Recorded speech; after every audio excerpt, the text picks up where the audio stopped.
I'm gonna tell y'all a hustle. So like, say these cords, say these mics go bad and they was attached, or like your TV got a cord that's attached to it. Yeah. All these dudes got paid to do was cut them cords off and throw them in a box. Cause guess what's in this cord? Copper.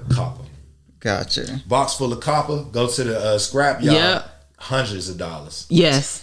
You know how I know that? Because I used to live in Capitol Heights. And so I bought a house in Capitol Heights. When I closed on it, the AC worked. When I got there the next day, niggas stole the copper out the house. Yes, that was the first thing that had to happen was I had to get the whole situation replaced. That's why none of them houses, that's why them houses look like that. Yep, because people steal all the copper out the house. Think you about to fix up the block? Yeah. The crackheads got you. They got me. They got me. Yeah. All your renovated copper out, all the plumbing you just spent. Yep, I live right off Nova Ave. They got me. Dang. They took all that copper and got high as a kite. Caitlin, tell me what it means when someone says they want multiple streams of income. Tell the people.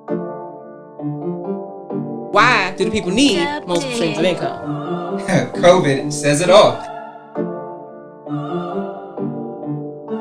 What's the difference between having an LLC for your business and being trademarked? For me, I'm trying to get multiple streams of income because I'm trying to retire early. 62, can't do it.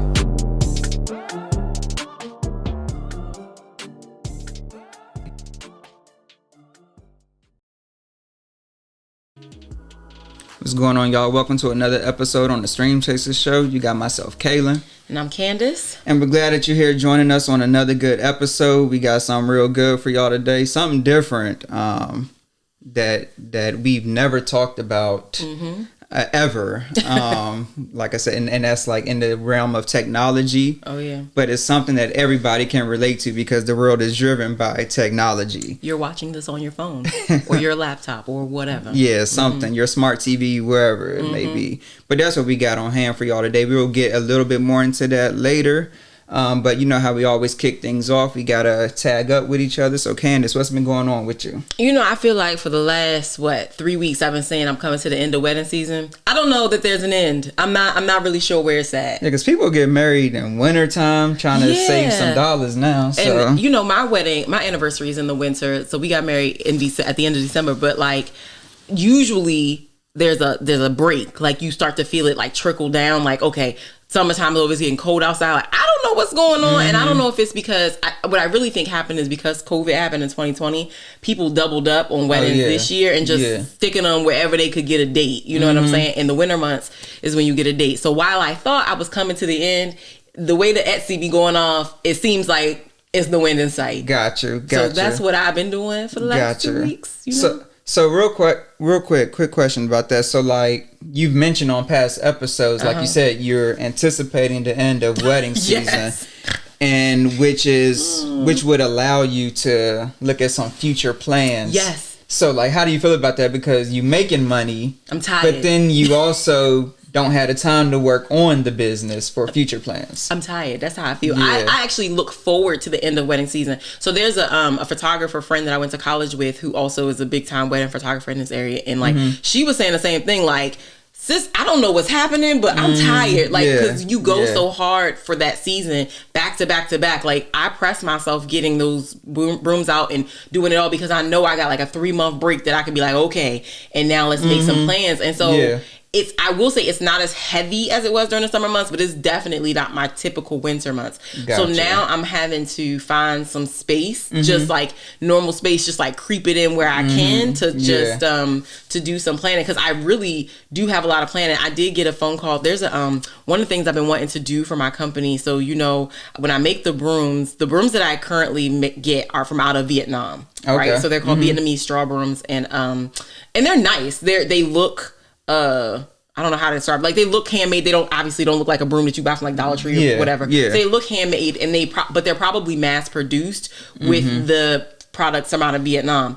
I found a black broom maker out of Canada. And one of the things I've been wanting to do is like make for people who, our people who jump the broom, like the whole thing is like, it's significant to our culture. So I've been wanting to find somebody who's black that makes brooms so it can be like black made from beginning to end. It's going to be a little bit pricier. I think it's going to be like the signature, like, you want this, it's gonna be like your heirloom broom, but I think it's gonna be dope. I had a conversation with her this past week, and we had to reschedule it twice because the way my life is going, but it worked out, and I'm glad I finally got to it. That's what's up. What about you?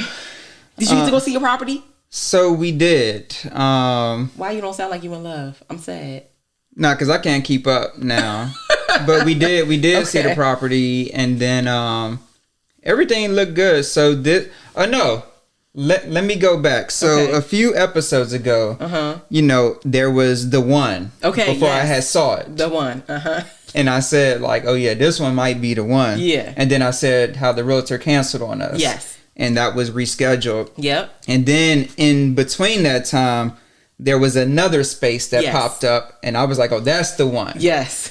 But then come to find out real quick, to not have us sitting here all day listening to this story, but the second property that I thought was the one, it came back that the landlord didn't want a particular type of business there. There's a formal name for it. I can't remember right now.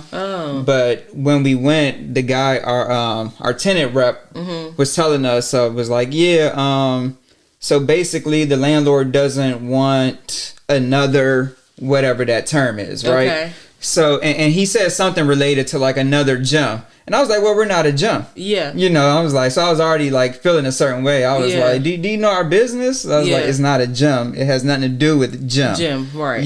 But he was like, but they all grouped them in the same, like anything in that, like that fitness. Yeah. It's all the same to them. Okay. So I was like, but whatever. Why? I wonder why.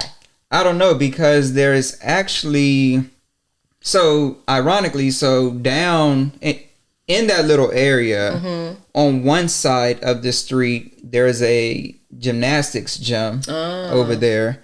And then there's a dance studio, which would have been so clutch for our business. Yeah, but I guess he don't want his little area turning into like the fitness corner.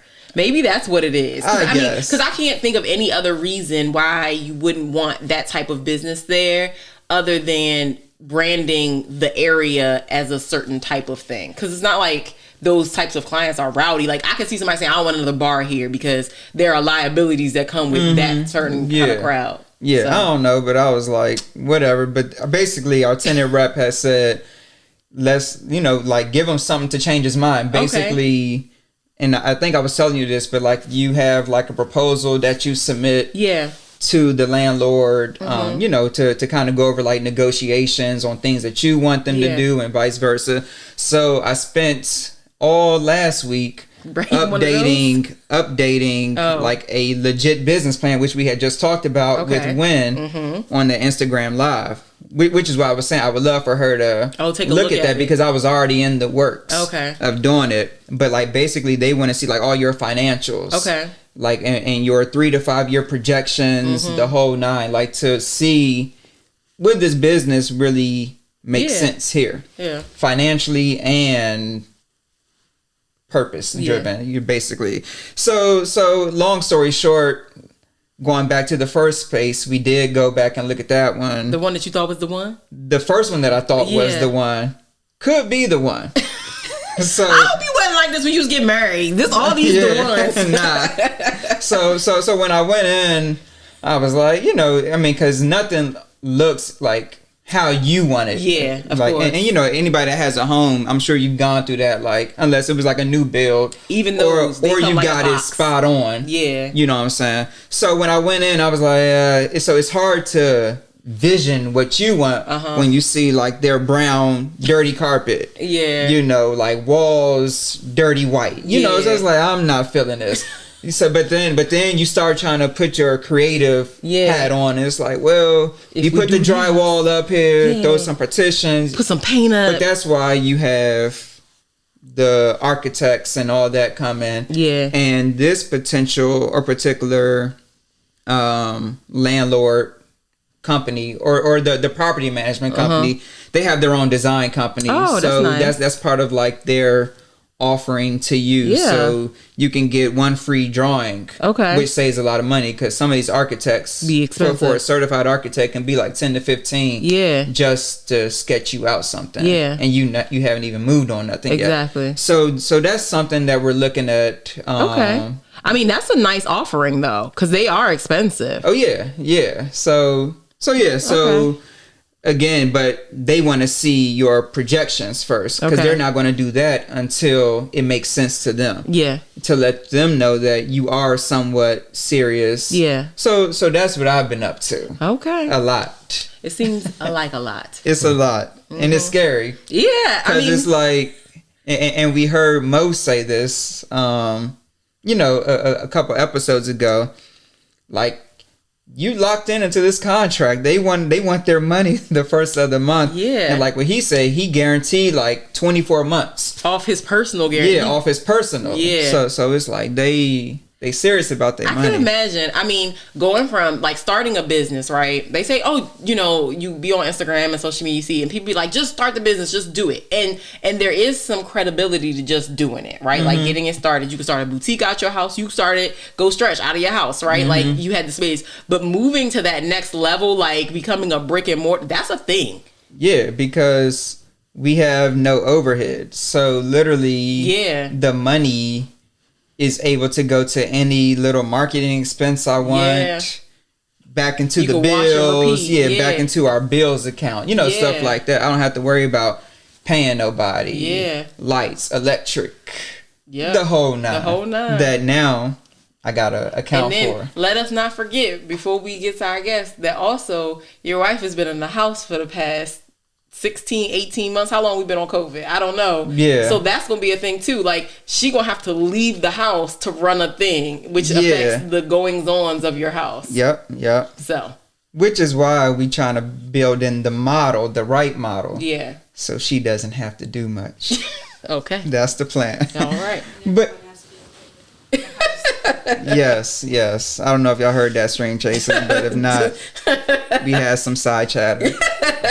But yeah, so that brings us like I said. Now let's get into the reason why we're here. You heard what Candace and I've been up to. Yeah. But today we have a guest. Today he goes by the name of Cardo, and he has a very interesting business because it's something that we have all seen, especially prior to COVID. Okay. When everybody was out in the malls, like every mall, you're going to see these kiosks, these booths of people that fix all the electronics. Yeah. Cell phone not working. We all see those stands. Sometimes in the mall you don't see them so much, but is the Mac not functioning right, or is it loading up slowly? Like all that type of stuff. Yep. And something that I've always thought about, and no disrespect to any of our listeners, but you typically see the people that work those kiosks or these type of businesses, they're from a different race. Yes. I don't know personally any black person that does this type of work. Like true business. Oh, that runs a true business. Oh, no. I know any, but today, our guest today, Cardo, he has his legit business and an interesting story. Been in business for over 10 years. True. Been doing this, has his own storefront doing this. So that's what we're going to get into. And without further ado, I'd like to welcome Cardo to the Stream Chasers show. Thank y'all for having me. We're glad that you're able to join. Yes. And before we get started into all the business stuff, just to give us a little bit about your background to set the stage for the listeners. Let them know how you got into business. Okay. So I grew up in the DMV. Went to Morgan State University, graduated from Oxon Hill High School. And funny thing is, I went to Morgan State for TV and radio production. Oh, okay. So I'm supposed to be behind the camera. And not right here in this seat. Okay. But like I was telling y'all earlier, funny thing is technology caught up to the camera side of things. So that's when I ended up picking this side and being on the technology side. But prior to all of that, my career started, I'd say, the car industry when I got out of school. I learned how to sell. That was important. So when I got in the car industry, worked at Ford in Laurel, Maryland, and worked there for about 2 years. But every job I ever took, I always wanted to learn more than just what they wanted me to do. I wanted to learn your job. Like if you was my boss, I want to know what you do because I want your job. Yeah. So I always was hanging out in the finance office, learning what the finance people do, and that kind of got me in trouble. You know what I'm saying? So I never was able to keep these jobs either. I can't because I'm always trying to be somewhere else, and not doing what I'm supposed to do. But I did learn a lot from that industry that made me who I am today, which is learning how to sell a product. Because in the car industry is the most ruthless industry I've ever worked in. You got 8 salespeople on the floor, and they will hire another 8 and add to it, and it's like a crabs in a barrel. It's like we all fighting over the next sale on the lot. And the management don't care about who getting that next sale. They just want the sales to get made. So I had a little quick story. I had a guy that I was working with, and when you go into a car dealership, they got that wall, right, where the tallying up who sold the most cars. Yeah, I've seen that. Okay. So I'm the first day there, I'm looking at who got the tallies because I'm trying to get with him and learn what he doing. But the Bama was playing me the whole time. He was like, nah. So look, the dude name was Paul. I'm like, all right, I'm gonna sit up under Paul. Paul got that bread because he's selling all the cars. Yeah. So what Paul would do is we on Route 1 and we standing at the window looking at all the cars. So if we see a turn signal saying it's turning into the parking lot, we already ready. Everybody kind of, it's like your mark, get set, go. Everybody kind of getting up slickly. Don't want nobody to see. So Paul would see them turn signals come on, and Paul would look at me like, you want something from the vending machine? and me being green and I'm young and I'm fresh on the lot. Give me some chips. Here go $5, man. Give me a bag of Doritos. Get you a soda. And I'm like, Paul, a nice guy. So I'm going to the vending machine. I'm buying all these snacks. By the time I get back, Paul's sitting at the table working out a deal with the person who just turned on the lot. So I caught on. I'm like, all right, Paul working me. So about a month in, 2-3 months in, I'm like, I got something for Paul, right? So I see the lights turning on the lot. I call the dealership. May I speak to Paul? So now they like, Paul, you got a call on line 1. Paul go running to the phone thinking he got a sale. And now I got, so you had to learn the game. Just learning stuff. But I learned a lot from that. And you had to take those lessons and move on with them. So after working there, I got into photography more. I was like, I'm trying to really work into what my field was in college. So Life Touch was hiring. I took a job with Life Touch. Traveled all around the United States taking pictures, doing church directories. So with the church directories, we would go in, and the church wanted to photograph every member in the church. They want to, it's a win-win for the company of Life Touch, because what their deal was like, all right, we're gonna give you a free 8x10 of your family. You don't gotta buy nothing. But when you see them photos, you like, oh, give me the wireless size. Especially if they got kids. You know what I'm saying? 11x14 like for the in the training room. They like, if they got kids, make sure you get more pictures of the kids than the adults. Like they training you on how to make the money for them. So we was traveling. We go to the church, and the church, their job was just to get the members to sign up on a schedule. Like, get their day, do the whole thing. They present us the schedule. We need at least a certain amount of people on the schedule. We show up, set the cameras up, and do the thing. So I was doing that for like 5 years, which was great. Up until technology caught up to us. Right. And the people was like, man, my iPhone could do that. So I'm like, for real? So like, all right. So sales started dropping. I was like, I gotta find something else. So I got into the e-waste business. The e-waste business is a business that I never knew nothing about. I thought I was applying to work at a computer store. Come to find out, I'm in a whole industry that don't nobody got a light on, and nobody shine a light on. This is a $7 billion industry. So I apply for the job. I get there. First thing I notice is exotic cars is in the parking lot. I'm like, all right, they want that light touch. When that Ford E, you know what I'm saying? Yeah. So got your attention a little different. Yeah. So I'm like, hey, these man was driving these $100,000 cars. Yeah. So I'm getting in there. I'm like, all right, I definitely want to learn. Like, I'm back on my Ford tip. I'm trying to figure out what the boss doing. Yeah. So I'm learning, but they actually gave me a road. Okay. Where I can be in contact with the owner, I'm actually dealing with the owner of the company. And no company I ever worked at was I ever talking to the owner, text messaging them, calling them, whatever. So I was like, all right, that's sweet. I'm gonna take advantage of this. I'm gonna learn this business. So I'm coming in, and what the e-waste business is, I'm gonna explain that to you. It's basically recycling for electronic waste. Oh yes.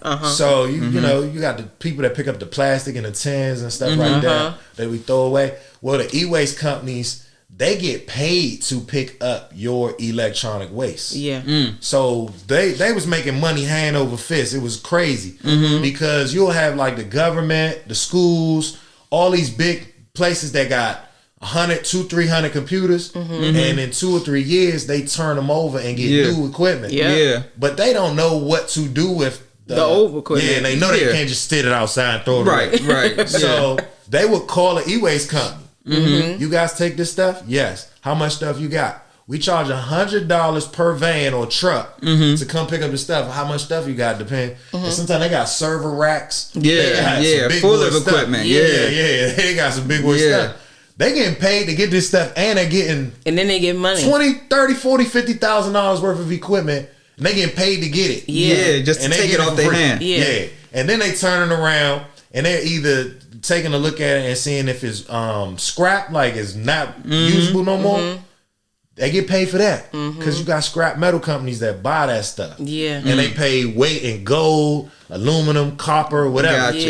So they was getting paid hand over fist. So I was like, I gotta learn this. Meanwhile, my job just to sell the working stuff. I'm only there to sell the working stuff, but I'm at the warehouse getting friendly with everybody. This your department? Yeah, what y'all do? You know what I'm saying? So I ended up working there and being under that owner for like 3 years, right? Okay. And I filed for it. I had met a dude that was kind of under the wing of the owner too. So we coming together and we like, hey, he showed me this. Oh, he showed you that. He showed you this. So we learning. So I'm like, bro, I think we should start our own. You know what I'm saying? So we filed for an LLC through Inkfile, I think is the name of the company. And that jump took like a couple months for us to get the paperwork back. It was ridiculous, right?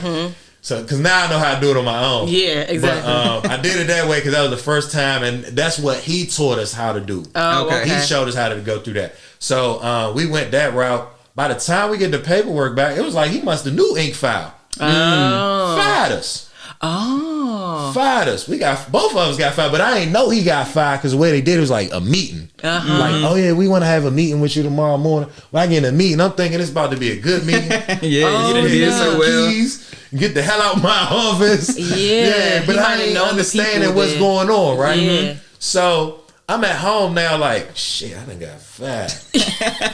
Do I tell anybody? You know how it is. You ever been fired before? No. Like, do I even tell anybody, or do I just keep acting like I'm going to work every day? Oh my God. This shit was so unexpected, right? So, and I'm sorry for cussing. No, you're good. You're good. But it was unexpected. So I was like, all right, I'm going to call my man that I started this business with and let him know I'm about to go crazy with this business. I don't know what he gonna be doing, but I'm gonna let him know we got this LLC. I'm about to take over. Like, I'm about to go crazy. So I call him.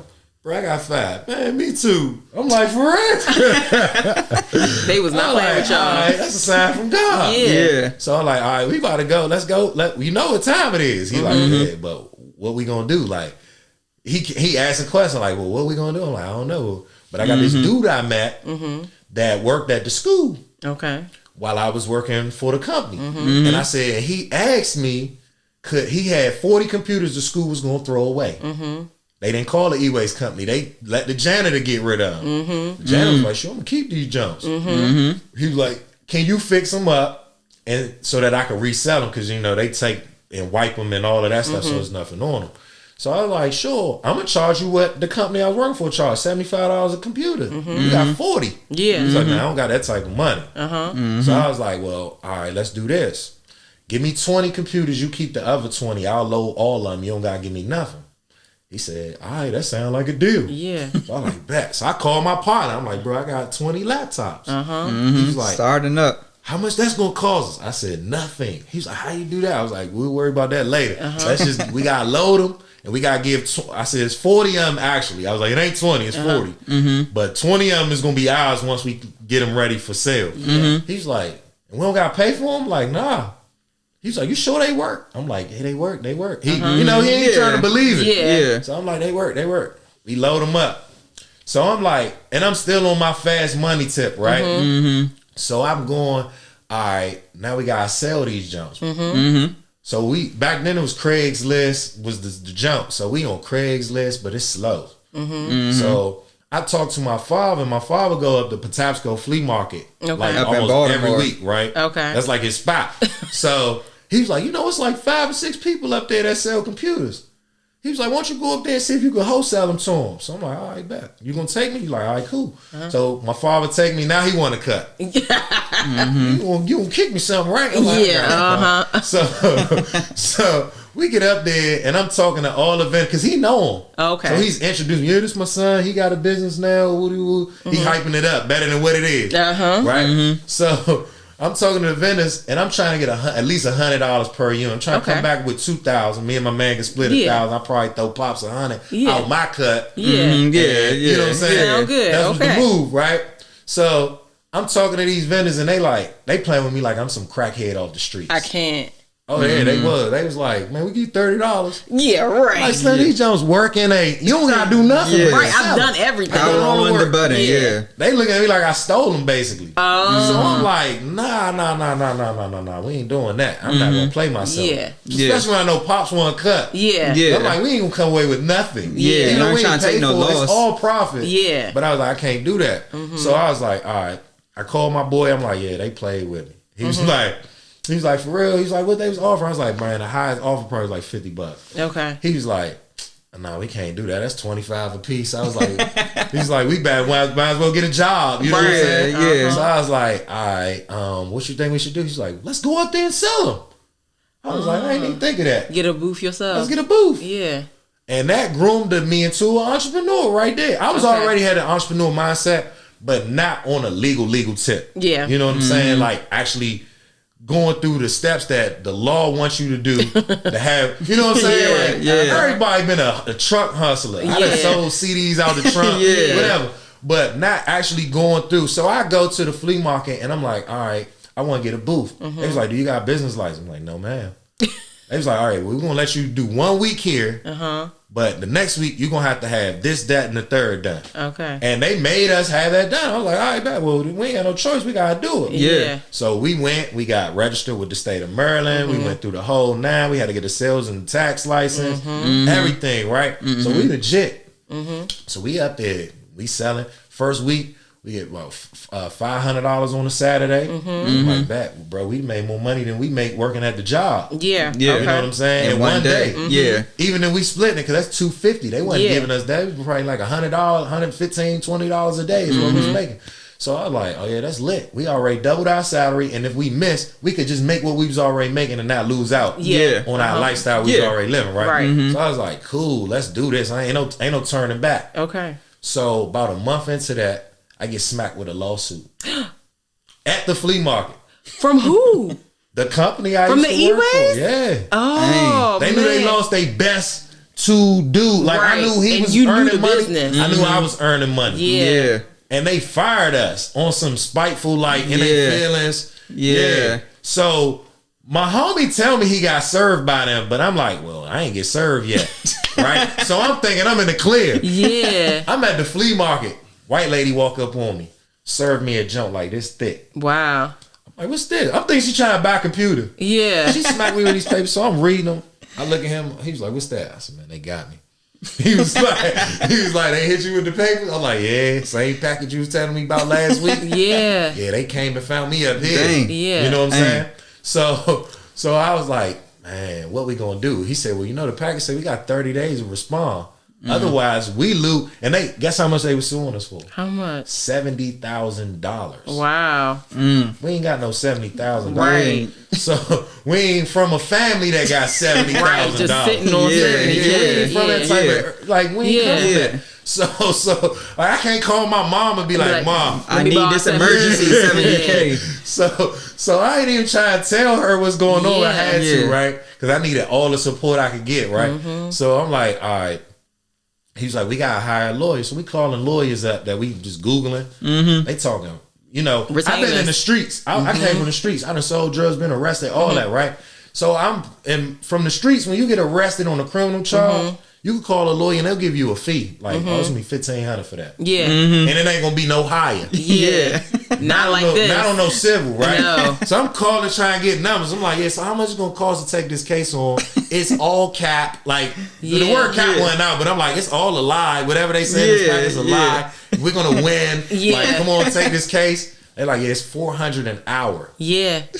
Because it's a lot of paperwork. Like, 400. I'm like, and sometimes they hit you with a retainer. And they was hitting me with and I'm gonna keep it real with you. These cases could go on for like months. I'm like, I ain't got that type of money. Son. I said, I'm telling them like that. Like, I don't know who y'all think we is, but whatever they saying in that paperwork, I ain't got it. Like, y'all tripping, right?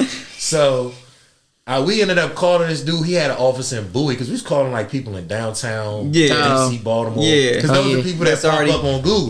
First. They got the premiums. We had to go on like 6-page of Google. So we like, yo. I'm like, I was relentless. Like, we gotta get a lawyer. I was even calling people I knew that had just got out of law school.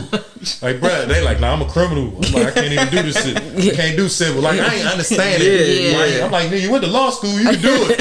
Let's do it. Like, come on, bro, you gotta save me.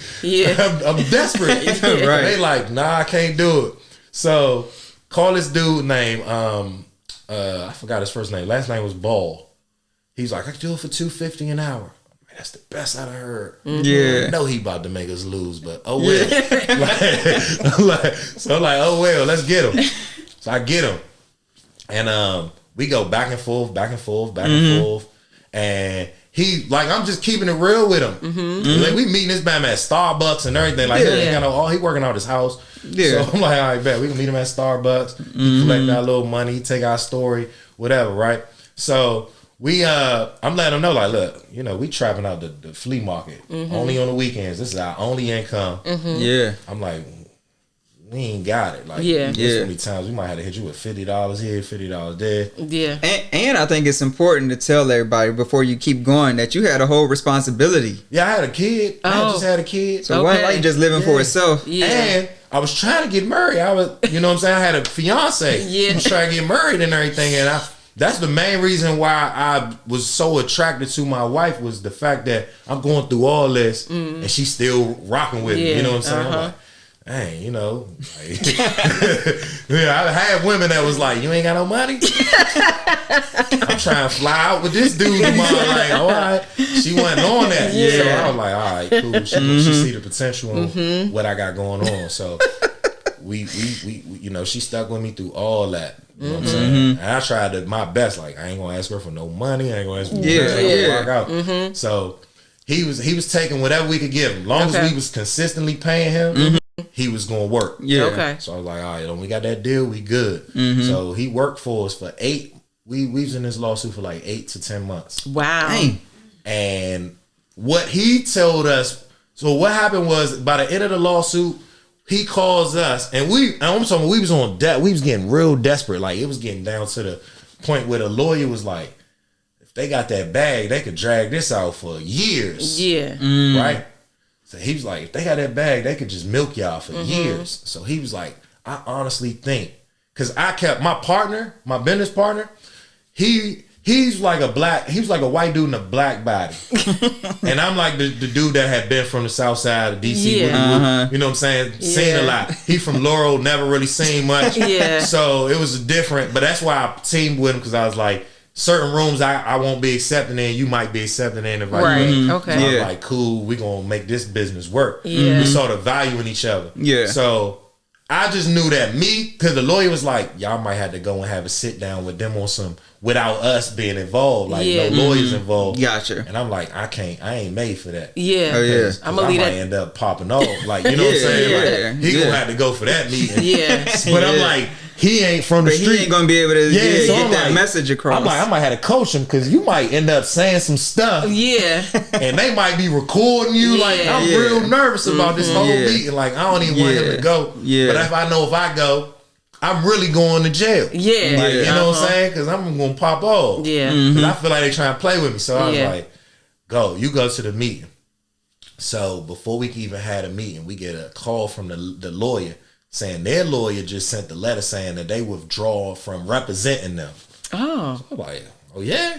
So I was like, do that mean we won? He was like, not necessarily. Yeah. He was like, but it's a sign. Yeah. He was like, it's just that they're not communicating with their lawyer no more. Yeah. Like the lawyers are trying to get more information from them, and they $1 million people. Yeah. They don't got the time to do with the... Yeah, they was trying to pay them to milk us, and then they thought we was going to just get scared. Yeah. So basically what they did was like, I guess they paid their lawyer like a $10,000 or $20,000 retainer. And when that ended, they wasn't giving them no more money. Yeah. Oh yeah, okay. But we was still fighting. Yeah. So scrappy. Yeah. So the lawyer came back like, if they don't pay their lawyer or communicate with them, it's going, it's over with. Yeah. So they paid their lawyer one last time just to end the, to come up with an agreement that we can't counter or do nothing back. Gotcha. Yeah. They just wanted to seal the deal. Like, all right, we done. We gonna leave y'all alone.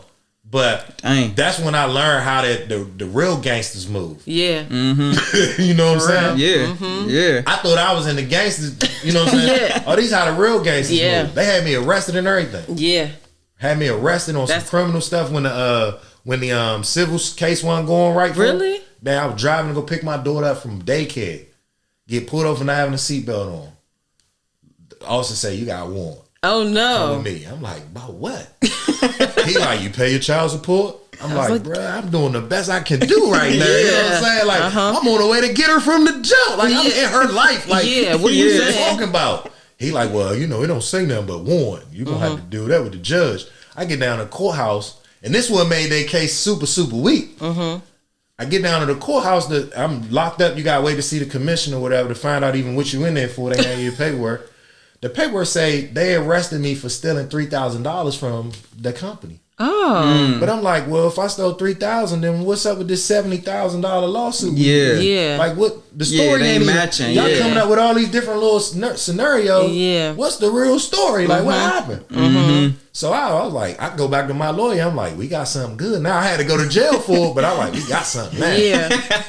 I was mad as hell. I'm like, they ain't lock you up. Yeah. Oh, they didn't lock your friend up? Nah, that nigga never got locked up. Okay. They knew which one. Right. Like, bro, I got locked up. But so when that was over, it was really like go mode. Yeah. We got that out the way. Even though I probably had to pay my lawyer after that was over. I was about to say, how much did you pay? How much did you think you paid him? About $10,000. Okay. Well, I mean, that's still decent. Yeah. Because guess what? I had to pick up a separate beef. Okay. So I had to hire him twice. Yeah. I had a civil case and I had a criminal jump. Yeah. Oh, yeah. So, and that's why I was mad. I'm like, nigga, you ain't catch one of those? Yeah. He's like, nah. I'm like, damn, so I'm double got paid this damn while you just paying them. Yeah. That you splitting with me. Yeah. So the money we making, you making more money than me. Yeah. I was super salty. And I got a kid to feed. You don't. Yeah. I can understand. It was grind mode though. It was grind mode. Yeah. Okay. That's crazy. Yeah, that's crazy. So fast forwarding, so like, y'all went through all that. Y'all eventually got good, on the legal side of things. So then, let's just say that went on for, what you say, like almost a year? So that business wasn't called DMV Computerman. That was called 99 and Up Computers. Okay.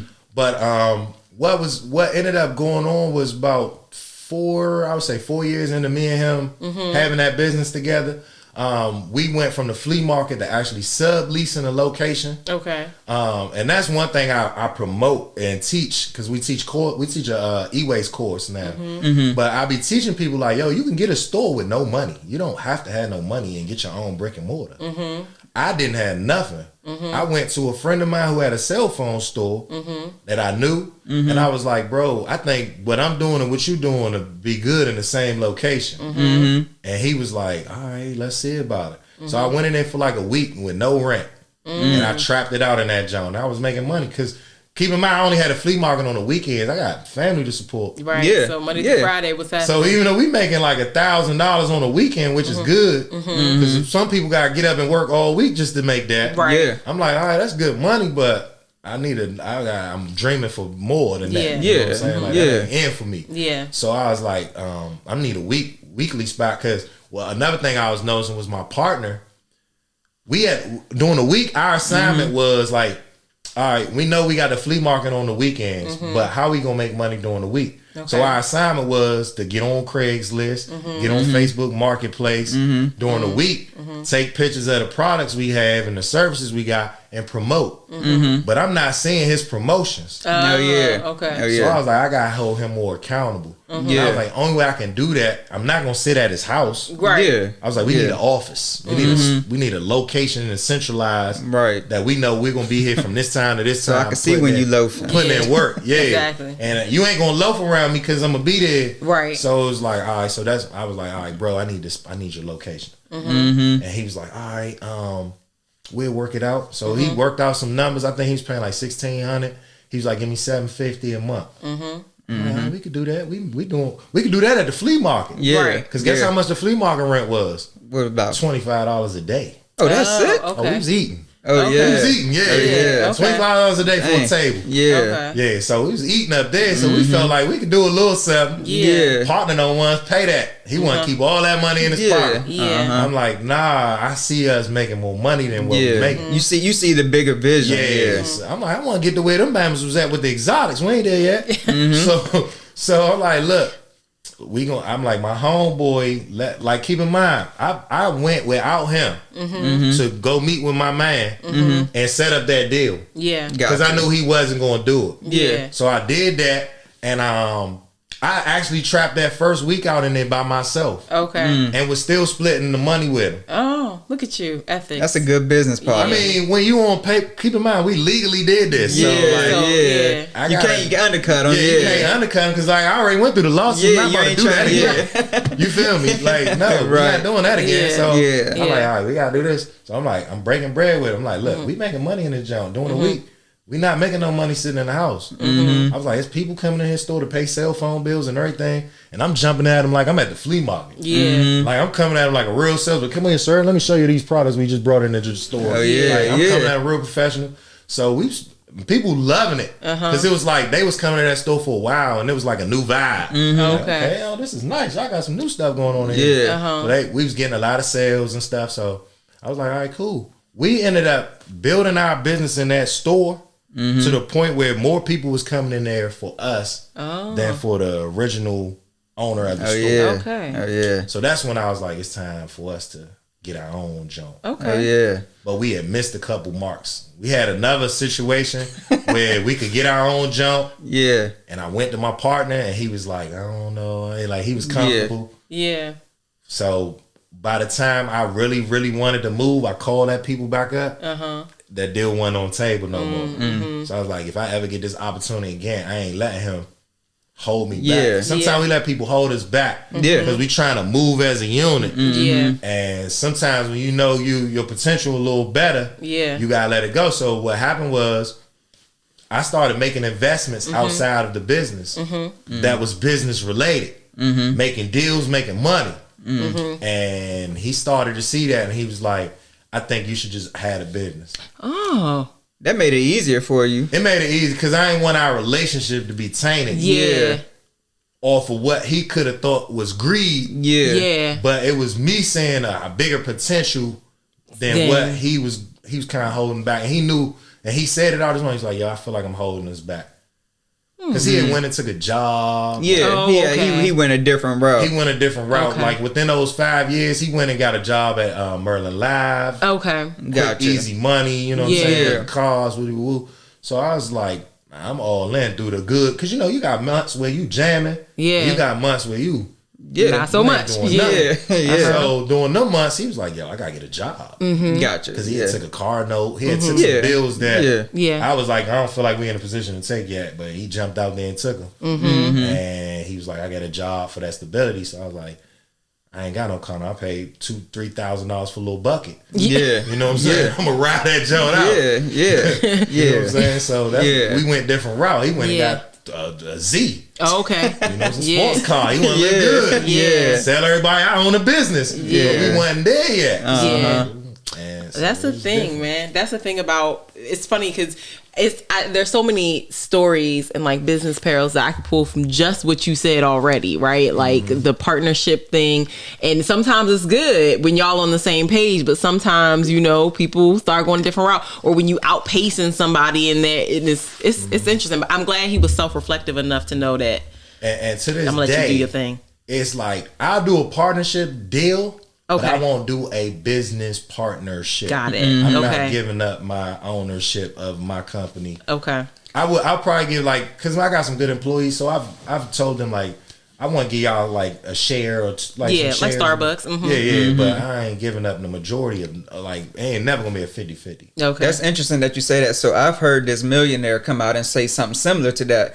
Like he said he doesn't care how good you are or how close of a friend you are in business. He said the same exact thing, like, don't come to me asking me to do a business together. Now, if we're going to work towards something like a project or an investment and say, let's stand this up, and then I'm going to exit myself and I'm going to take out, or you're going to pay me back a percentage, then let's go all in. But I don't want to be in this long-term business because it's like a marriage. The business is a marriage. I'm telling you, it's like a marriage that when it's going bad, you don't know how to get out of it without ruining the friendship side of things. Mm-hmm. So it was many of days and nights I had conversations and like, I want out of this. Like, yeah.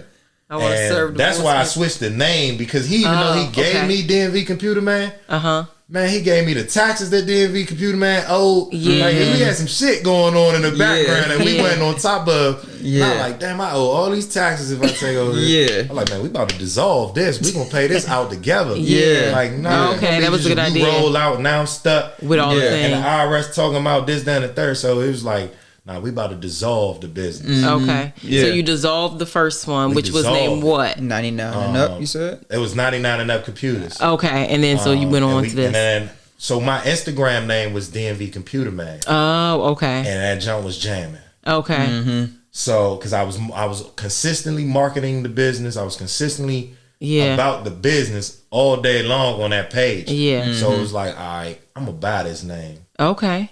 So I bought it on my birthday. Okay. Yeah, I bought it on my birthday, 2019. Okay. And cause that was my gift to myself because you grown. Yeah. You know what I'm saying? Yeah. Like, what do I do? Yeah, Exactly. So I was like, I need to go ahead and buy this junk. So I bought that, did all the paperwork on my birthday. And so what happened was, and I was still rocking because my homeboy knew that I split from my partner and I was still leasing the store. And he was trying to be like, he was like, you gonna be able to pay the rent by yourself? You know how it be? Yeah. That You got your man no more to help you to maybe pay this. You know what I'm saying? I'm like, I'm gonna pay it. Don't worry. Like, don't worry about that. Yeah, I got this. So I was paying it, right?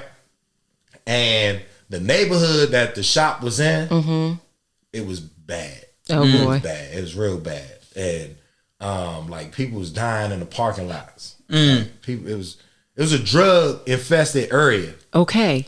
But because you said bad, I'm glad you qualified what that meant because that's not what I was thinking when you said bad. I was thinking a lot lighter than that. You know what I mean? Like, somebody got their purse snatched in the neighborhood. You said somebody was dying in the. Okay. I'm talking about every year, somebody we know.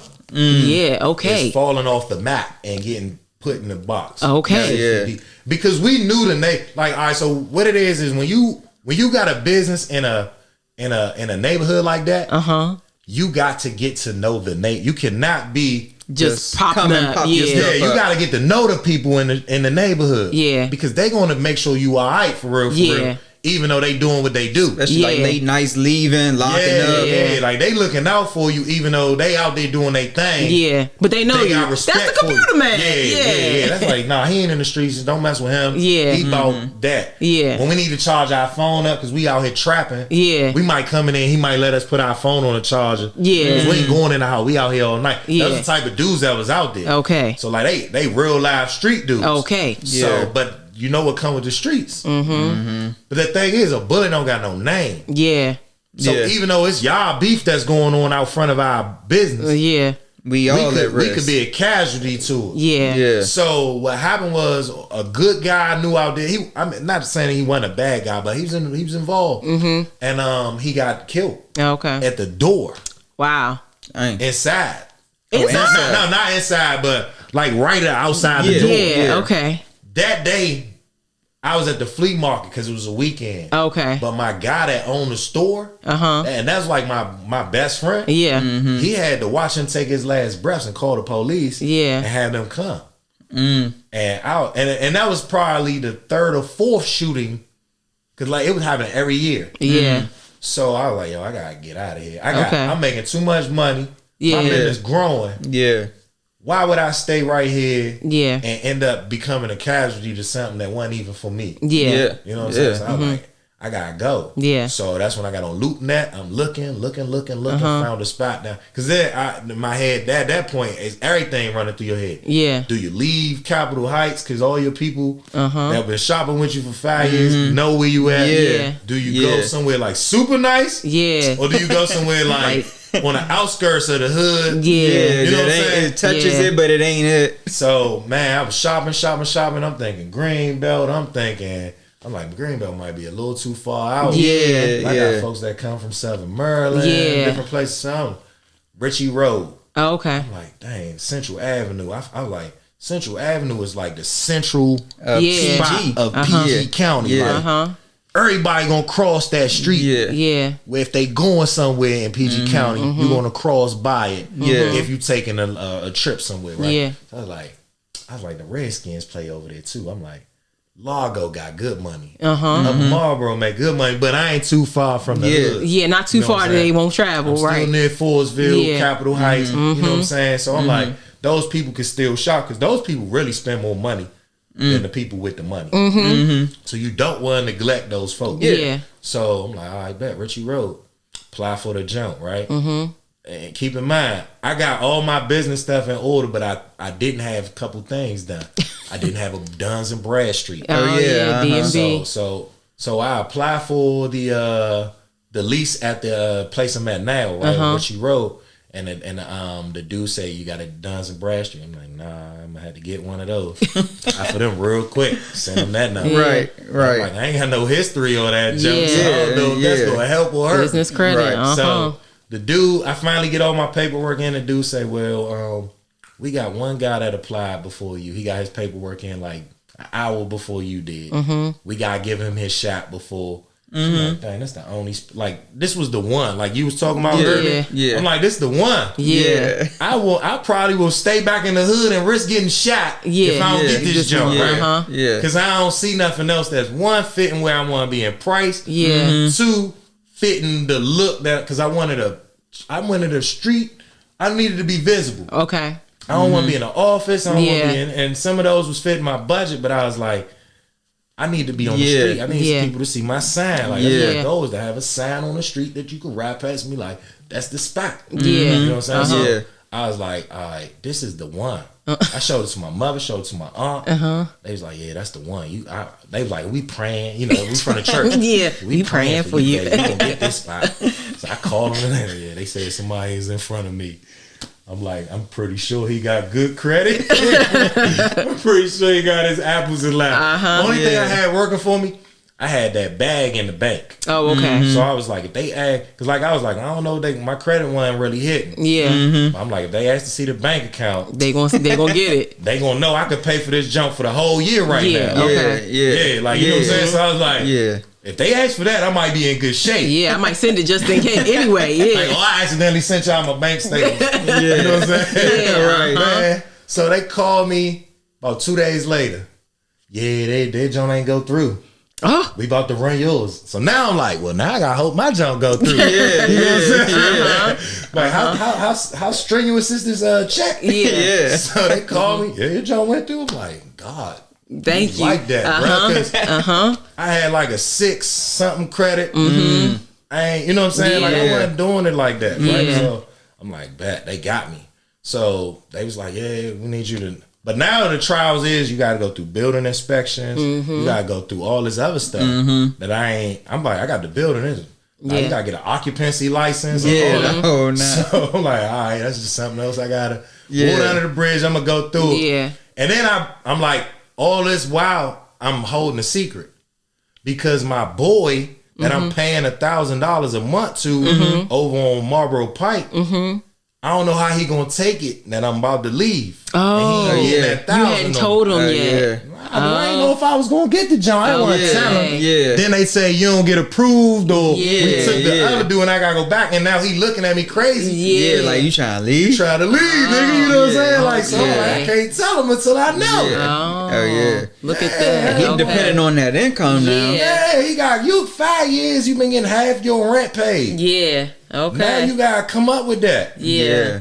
And not to mention, a lot of the customers start coming in specifically for you and not for him. That's it was a lot going on. Yeah. So I'm like, I can't. My wife is like, you ain't tell Al. I'm like, nah. She know that's my best friend. Yeah. So it's like, you know he gonna be hurt if you don't tell him. I'm like, yeah, but if I don't get the jump, he's still gonna be hurt for the fact that I was doing it. Yeah. But I was like, you gotta understand. But then I had to convince myself. I said, if he's my man, and he wants me to grow, son gotta leave the house. Yeah. I can't be in daddy house all day. Yeah. Exactly. Not that I look at him like my father, but I'm like, But he had it first. I gotta grow up and move out. Spread your wings. So You I gotta had a do conversation with him. We sat down. I talked to him. I had to break the news.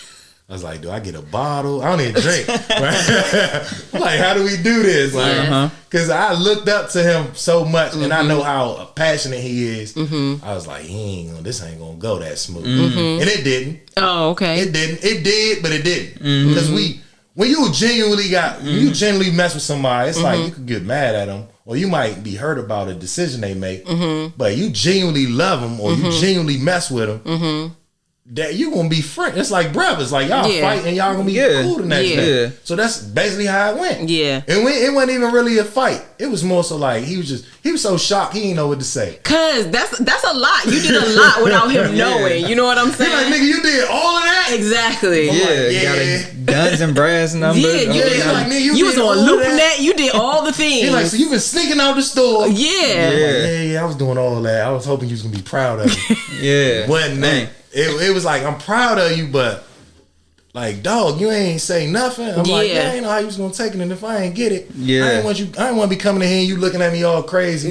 Like you backstabber. You know what I'm saying? So I was like, I just kept it on the hush. I ain't want them vibes. You know what I'm saying? Like I wanted all my vibes to be just internally me manifesting something that was gonna happen. I ain't need you. Because once I tell you, now you manifesting something different. And then mess up my destiny. So I was like, I can't have that going on. So I was like, I'm going to keep it on the hush. Okay. I ain't tell nobody.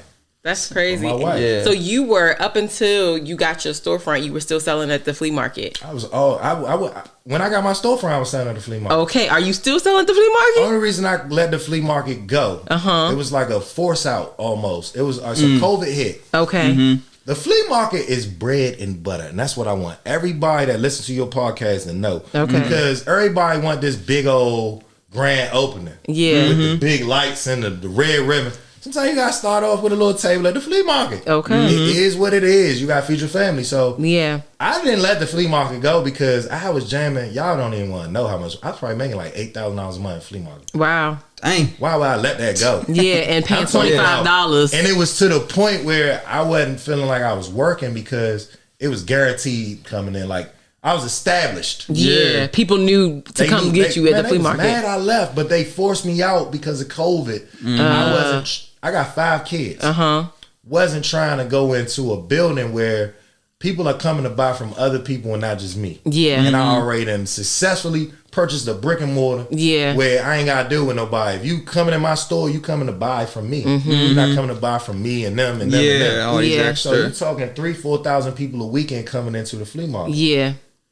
And I'm getting exposed, and we didn't know what COVID was at the time. Yeah. So I'm like, I ain't about to do that. I got a store. Yeah. But what I did was I was paying my rent.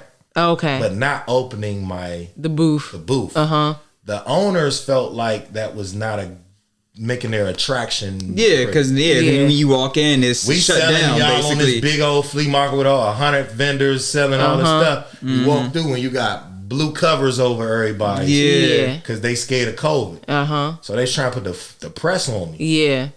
And I learned a lot during that. And I want to share that with y'all. One thing, because like I said, I was debating on where I was going to move. Do I go to a mall? Do I go here? Do I go there? COVID showed me the mall ain't it. Okay. Because the mall got shut down and the people that own the stores in the mall still got to pay. Yeah. But can't make no money. Yeah. That ain't fair. Yeah. That ain't fair at all. I had a storefront. I know you shopping for something, so I'm just throwing that out there. Yeah. Because a pandemic could hit and you get in certain types of paperwork. Look, I literally got in my lease 2000. Like I said, I bought 99 and up computers, and my birthday is August of 2019. Okay. The dude got shot 2 days after Christmas. Okay. I started shopping. Got the jump January of 2020. 2020. Oh, COVID hit February. March. Yeah. Oh yeah. Everything was shut down. Yeah. The malls ended up having to close. I had my own brick and mortar. And they was like, you're essential. Look at God. Because it's a computer business. Yeah. You essential. You don't got clothes. Next door to me was a bike shop. Closed. Yeah, they was breaking the law, but he was supposed to be closed. Yeah, but he wasn't essential. Let me say that. He wasn't essential. Yeah, he wasn't essential, but he was opening up. He was doing his thing. Yeah. Right. But next to him, girl do cosmetics. I know she was closed. She was hurt. She was coming to me trying to figure out why I'm open. Yeah. Like, it was people hating. Yeah, she probably like, hold on, you fixing She's like, you just moved computer in and hardware. and they told me I can't be open. I'm like, well, I'm essential. I don't know about you. I was throwing that word around like it was money, like essential. Yeah, we essential. They put that in there. I found it in the junk. Yeah. Like, I went reading all through it. Yeah. Like, oh, computers, bad. We in there. Yeah. We open. Oh yeah. So I have full-time staff now. Okay. Like, we bossed Wait up. a minute. Time out. Flag on the play. You're not gonna just slide by the full-time staff. Like, But so before we even get there, we gotta go all the way back because I got the $1 million question. You went to school for video and creative arts and stuff, but you fixing computers and hardware and stuff. Where did you get that skill from? I told y'all I was in everybody's department. Oh, I even pulled, because keep in mind, I got fired with another employee. right. About 6 months later, they fired one of the technicians. Oh. I hired him. Okay. Oh, at your joint. They called me. Yeah, they fired me too. You was like, I said, why? How crazy? Guess why they fired him? why? He left his email up and he had applied for a job and they saw it in the email. Oh, they was real. Going real crazy. Yeah. Fire. Anything that was a threat to them being who they They are. wanted to be like slave owners. Yeah. Gotcha. They wanted total control. Can I ask a question? This might be controversial. They were not black, were they? They was from UK. Okay. Just The wondering. dude spent half the year in the United Kingdom and the other half in the United States. Okay. We was the breadwinners for that business. Yeah.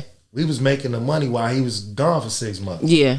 And so anything that was a and threat that's why to, he was so close in teaching us what he know. Yeah. Because he gonna be you can't gone. leave for 6 months if don't nobody know what you do. Right. Know your role. Yeah. Okay. You know what I'm saying? Yeah. So he wanted that luxury. He had to teach. You gotta delegate this. Okay. Yeah, so I learned every role in so that you business. learned every role because that's what you do, which is very similar to remember Chico. When he was here, he was talking to us about. He said everything. He said when he got hired, he's a guy who owns like I don't know what you call it, like office suites. Like you can rent office suites from him. He's got like 13, 14 locations, whatever. But one of the things that he said was when he was working, he was learning every job at his job other than his job. Technology. Yes. I'm talking about the dudes in the back that didn't make no money. Yeah. They only got paid to cut. I'm gonna tell y'all a hustle.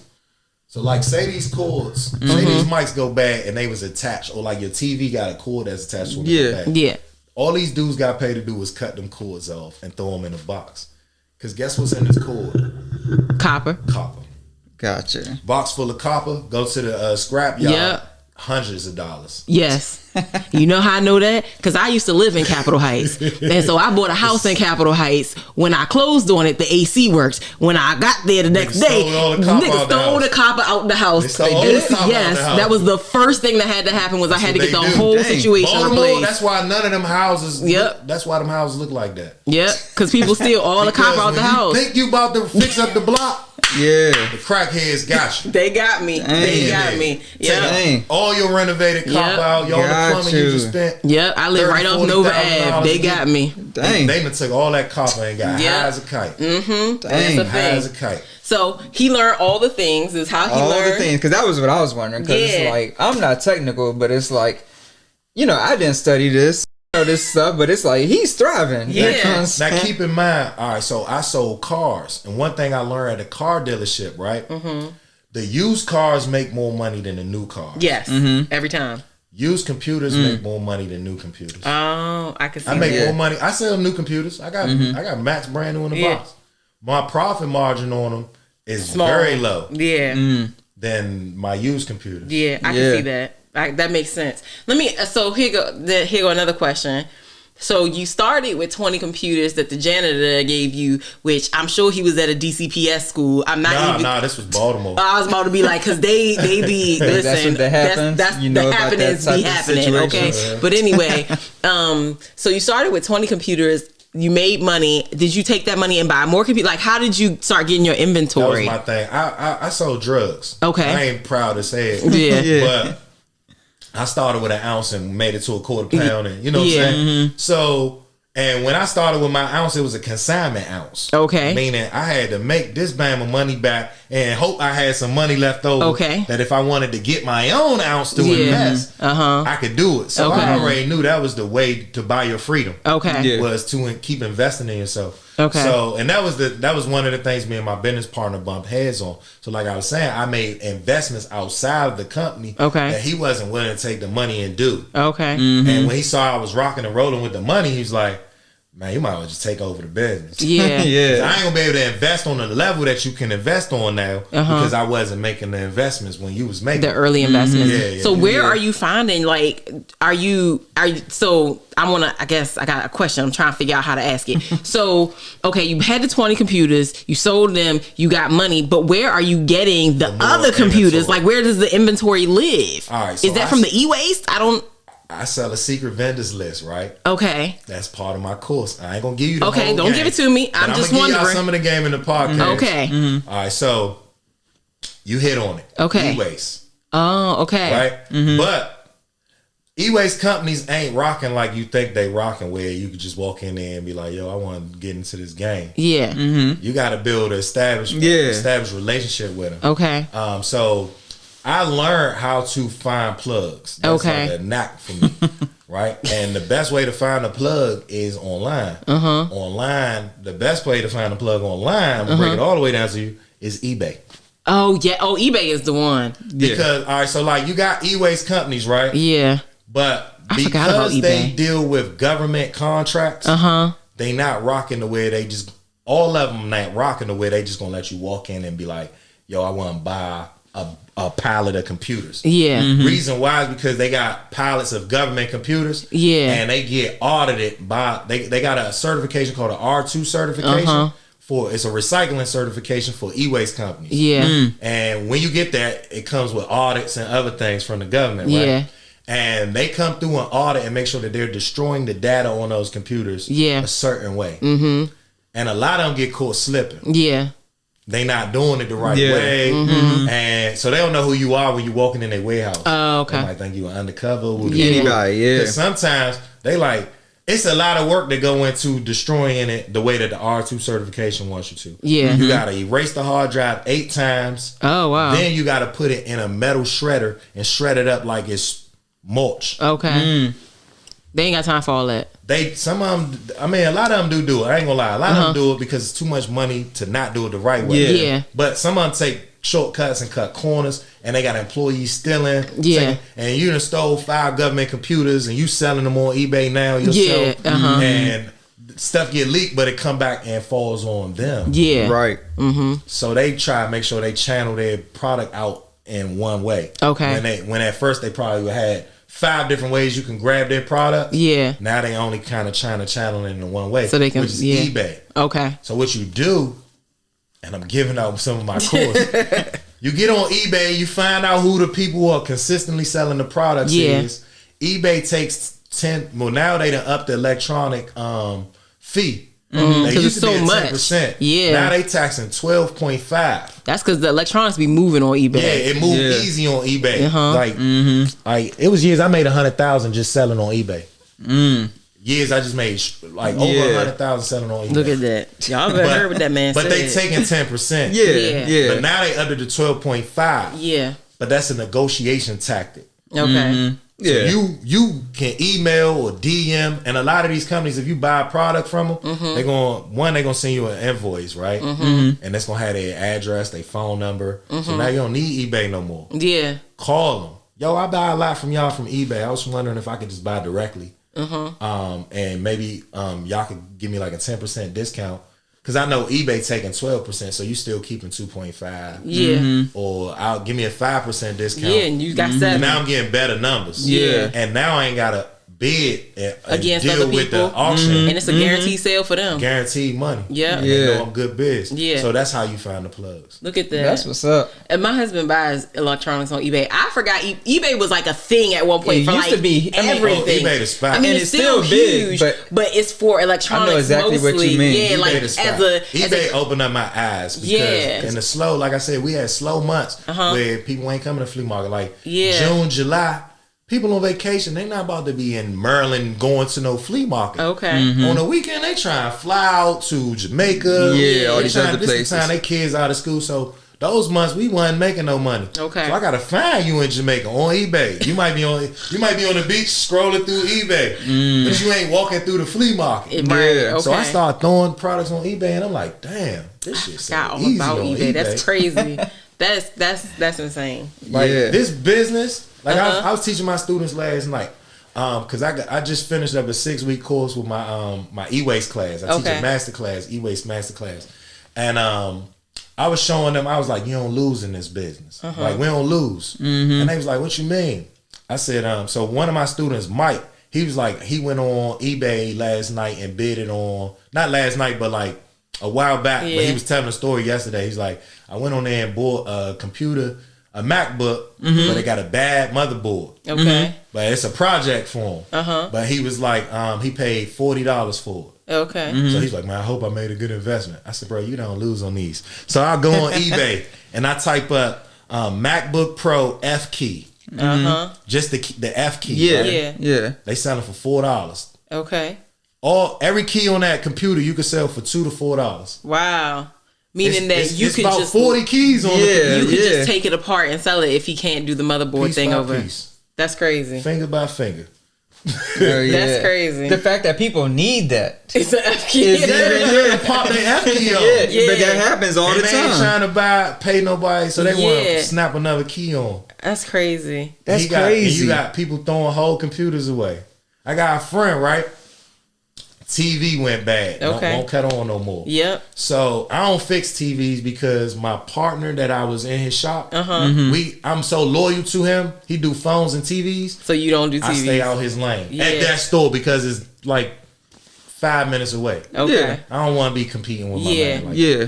But if I move out of Greenbelt, I'm doing everything. And he know that. He know I'm not gonna, like I said, I'm not gonna let nobody hold me back. Yeah. Right. But I am loyal to people who paved the way for me. Yeah. So I learned TV repair by just sitting in his shop, doing computers. But I'm watching. Like I said, when I get somewhere, I'm a sponge. Yeah. I'm gonna take in everything. He a whole geek squad. So my friend was like, yeah, I got this 40-inch TV. That junk just went out on me. I went to Best Buy and bought me a numb. I'm like, well, what you about to do with the TV? I was gonna throw it away. Why? I was like, I can fix it. All right, I'm gonna bring it past your shop. Bring it past my shop. I know it ain't turning on, and I know how electronics. I know all electronics is it's a format. Like it has to make sense. Yeah. You know what I'm saying? Okay. You got power coming in from the wall into the device. Yeah. That device has a power supply that powers the main motherboard. The motherboard is the brain that makes everything work. Yeah. the TV ain't powering on no more. It So need it's a not new the wall. power supply. Yeah. Okay. Yeah. So I go on eBay, power supply like $40. Yeah. Order that junk. It's a Samsung TV, flat screen. And he fixed it. $40. Fix that junk. That junk have been sitting in the trash. Yeah. I got many TVs in my house that have I probably don't gone do the this way. all the time. I do it just to make sure I'm still sharp. Yeah. Like, I don't fix phones, but I can fix phones. Like, I fixed the phone yesterday just to make sure. Well, I was teaching my class how to do it. Yeah. Gotcha. But I do it live with them to Yeah. make sure. And it's me sharpening my skill. My man fixed the phones. Yeah. I send them down to his Yeah. store. Okay. So now, go ahead. Nah, go ahead. Go I was ahead. about to say. So wait a minute. Now I'm gonna make sure I'm following. Got the thing. So we done been DMV. We were 99 and 99 and up. Then we sold that. We started. I sold it. We dissolved. We dissolved it. I'm sorry. We I would dissolved love it. to sell a company one day. Okay, that's your exit That's your strategy. exit Okay. I'm teaching right now. If somebody want to buy this DMV Computerman, we projected to make $1 million next year. We did $500,000 last year. This year we projected to do about 750 to 800,000 this year. Y'all heard what that man said. Come by So DMV y'all see the Computerman. projections. Come with a right $1 number. million Come with a company. number. Come and with a right he number. might sell it. It's $1 Okay. million company, so it will be next year. It'll be $1 million company Yeah. next year. So I'll be cool letting that go and doing the classes. Come on, y'all heard what that man said. And that's what I want to get more into after your question. My question is about your staff. So you say you got your storefront and then you got a full like. How did you make the so you went and got the storefront and you was just like, I'm hiring, or were you already did you already have people? So all right, so keep in mind I had a business partner. Okay. He was doing certain days and I was working certain days. Right. Okay.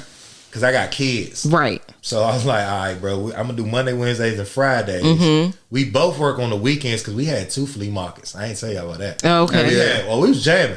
I had my own flea market location. Okay. And he had one about across the bridge in Baltimore. Okay. And he was jamming. And we take all our products and split them up. Okay. And sell them and then come back and split the money. Okay. Smart. So, I was hiring for my location because my flea market, whatever I do, I go all in. Okay. So like I said, it was an easy $8,000 a month. I need help. Okay. So I already had hired some folks to come work that location for me. Oh, okay. You know what I'm saying? So I was like, because I can't do it all by myself. I Right. can't help everybody. So I was like, all right, I got that guy. And he was a weekend only guy. Yeah. I was like, well, eventually we're going to be able to bump you up. You know what I'm saying? He didn't want to be bumped up. He was cool with weekend only because he already had a job. Okay. So I was like, all right, well, my partner ended up getting a job. Like I said, he was working at a casino, and the casino started playing with our schedule that we had already set up. Right. For our Gotcha. business. He like, oh, Cardo, I might not be able to get there on time today. So I was like, man, I can't do this. Like, I'm trying to build some legit. Like, we already got a stigma for black-owned business. Yeah. We late. We ain't. Yeah, we unprofessional, all this. nah. And I'm like, bro, you helping build the jump. And I'm trying to go the opposite way. So I'm like, man, I'm going to have to hire somebody. But this what it's going to be. You're going to pay them out your cut for the time. Like, they're not going to take my half. Yeah. Because you showing up every Come out day. your Yeah. cut. Yeah. Exactly. He was like, all right, that's cool. So we hired somebody. I went and found somebody. Okay. Hired him. They was working his hours for him. He could, Okay. And he was happy because he felt more like a boss because he was buying his time back, but he really wasn't because you still got a 9 to 5. Right. Yeah. But I understand. He felt more like a like boss because he was like, I buy my time back. Yeah. I ain't, but I was like, yeah, doing it backwards. Yeah, he ain't getting it. Yeah. Yeah. So I've really actually been able to buy my time back. Okay. So when he decided, it was like, yo, I ain't gonna do it no more. I was like, well, I gotta have somebody do Tuesdays, Thursdays, help me do the flea market. I'm gonna lose that one flea market, which I'm cool. Because that was his space, kind of. No, we were still splitting the money Yeah, for both. okay. But his junk wasn't making what mine was making, so I you was okay already with losing. like, yeah. Because I felt like my spot making $8,000 a month, your junk doing 2. Oh, okay. You know what I'm saying? Like, Yeah. So I'm like, come on, man. Like, you know what I'm saying? So I was like, let's get this, let's balance this out a little better. So it was like, all right, where I was going with this. I was asking about full-time staff. How did you get there? So when he left, I had to hire 2 people. Okay. I hired one person, but the availability wasn't matching up. And then when I had found the spot, I was like, well, I'm gonna need a second person. Okay. Because I'm gonna be going back and forth with realtors, doing paperwork, getting papers notarized, and so working on the business. So I was like, I'm gonna have to hire another person. But I was smart. I was like, I can't afford to pay nobody. But I got all these dudes because my Instagram was popping from my videos, me marketing my skills. So I had all these people like, yo, I want to learn. Okay. I'm like, all right, well, you want to learn, you're going to have to come work for 90 days for free. And I knew them 90 days was going to buy me time to get into my store. Okay. Like, I had already knew that. Yeah. So I was like, if you could do this for 90 days and impress me, I promise you got a job. Okay. And that's where my dude Mike came in. Okay. In the store. So Mike was 19. And he was going to, all the people that work for me, they was going to college for this, but not getting no hands-on experience. Because that's what college is theory. They was getting lecture. So lecture and theory. They was selling me, because I'm doing an interview and they could talk the talk. Yeah. You know, with the boat. And I'm like, I'll bust asking the computer. them technical questions. I'm busting the whole computer open. Tell me what this is. Tell me what that is. Point. You know what that part is? And they know, because they doing book. Yeah. But if I ask you to change that part, they got questions. How I get it out? This screw come that up would be too? me. Yeah. That would be That's me. what I was like, you don't really know what I thought you knew. Yeah. But that's cool. Cause you get, and they got something from it. I mean, even if you had never hired Mike all the way, like if only it was the 90 days, he learned a lot in that 90 days. Oh man. But then you learned a lot. Like that. Yeah. Like, Lil Young is gonna be a millionaire. He just turned 20. Okay. He gonna be a millionaire. I already got, cause I do more than just what I do. So I want to build people's freedom. Like that's my goal is to build entrepreneurship. Like I don't want them to be working for me. I told them, I said it'd be a bittersweet day when y'all leave because I know it's gonna be something better than what you got going on when you leave. But my goal is to build you to that. But I don't want to see you leave. I like what we got.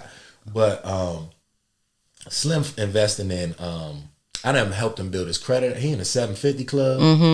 He 20 years old. He in the 750 club. He got an Amex. Oh yeah. With no limit. Dang. How many 20-year-olds you know rocking like that? Not with one. No limit. Slim got an Amex. He just got his apartment. He got multiple cars. Because his grandfather know how to fix them jumps. So they take buckets and make them run, right? So he got multiple cars. He ain't into what the average 20-year-old is into. So he ain't blowing his money on designer. He ain't blowing his money on no drugs. He ain't blowing his money on no women. He's stacking. He was raised by his grandfather, so he got an old school mentality. Different mentality. So, and that's why I love him. And I gave a 20-year-old the freedom to run my business when I ain't there. It's a 30-year-old that's working with him, but I'm proud of both of them. But that 20-year-old, I just know if I had what he had at that age, oh my God. Yeah. So when you do your hiring, which one do you think is more important, or are they equals? Training on the sales skills, because they got to have some type of sales skills, or potentially. Or the technical piece, because like I said, you got both, starting at the car dealer and then going into the other company and picking up everything. But it's like in your business, it's like both of those are key. So, and that's a great question, because I have two answers for it. When you just starting out and you ain't got no employees, you got to teach that one employee everything. But when you've scaled to a point where I'm at now, I don't want I don't want nobody that's one. Because the problem you have is they can't give you quality work. They can't give you quality work. One, they won't finish projects because they got too many projects. It's just, I felt like people are better when you can give them like 3 tasks. And that's what they do. That's what they focus on. That's what they focus on. Now, the fact that I'm trying to train bosses, my guys know everything. But they're more productive when I have to split them down. Gotcha. Like I gotta break them down. They they can do everything and they will do everything. But I had to cut them down sometimes and let them know we're a better team. When you let us. When we, you know what I'm saying? We do your job. Like, do your job. I be letting them know, like, look, it was a time it was just me by myself, and y'all seen me in go mode, and y'all watched that because they came around right when I had that transition. But I'm letting them know, like, look, I'm LeBron. If I'm the best one to take the computer part and put it together, when I'm here, let me utilize me. In the way use me. Use me. When I'm not at the shop every day. But the thing about what we do is fixing computers is fun. It's like I don't know the joy a doctor get when they save somebody's life. But I'm telling you, that's the joy we get when we fix somebody's computer that wasn't doing nothing. And we give it back to them, like, dog. I can get back to work. It's like a superhero feeling, right? So the problem is when all my staff know how to give that person that feeling, they all want to do it. They all want to do it. But I can do it in 15 minutes, and you might take 30 minutes, and he might take an hour. Okay. But I'm trying to get that bag. If I'm in here, I don't want you working on nothing. You know what I'm saying? Give me them jump. I'm LeBron. I can knock all these out in 15 minutes. You gonna take an hour. And you might end up coming and asking me questions. So I don't want to pay you to help you. Cause you're not gonna give me part of your check. Understood. That's true. That's a good way to look at it. So if I trained you to sell and I figured out what you do better at now. Like I got a guy, he real good with my customers. He talk like I'm talking about when they come, hey, Mr. Johnson, how you doing? I don't even know these people. One of those. These my customers. They pay. But I've been so removed from my business now that I'm like, I be feeling bad because I'm like, hey, he know these people. I don't know these people. I don't know. And they be looking, and it be funny some days I go in my store, lady be like, you must be the new guy.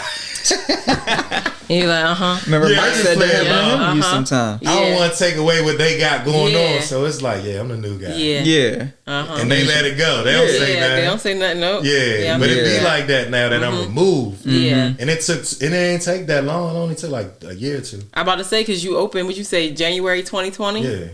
And what is this? What, I don't know where we are. We at the end of 2021. So COVID is like a time warp. I don't know where we are. Let's just say roughly 24 months. Let's just take it to 24 months. Now I'm at the point now where I cannot, like, if I don't have, I ain't got to be in my store. I don't know what else to do.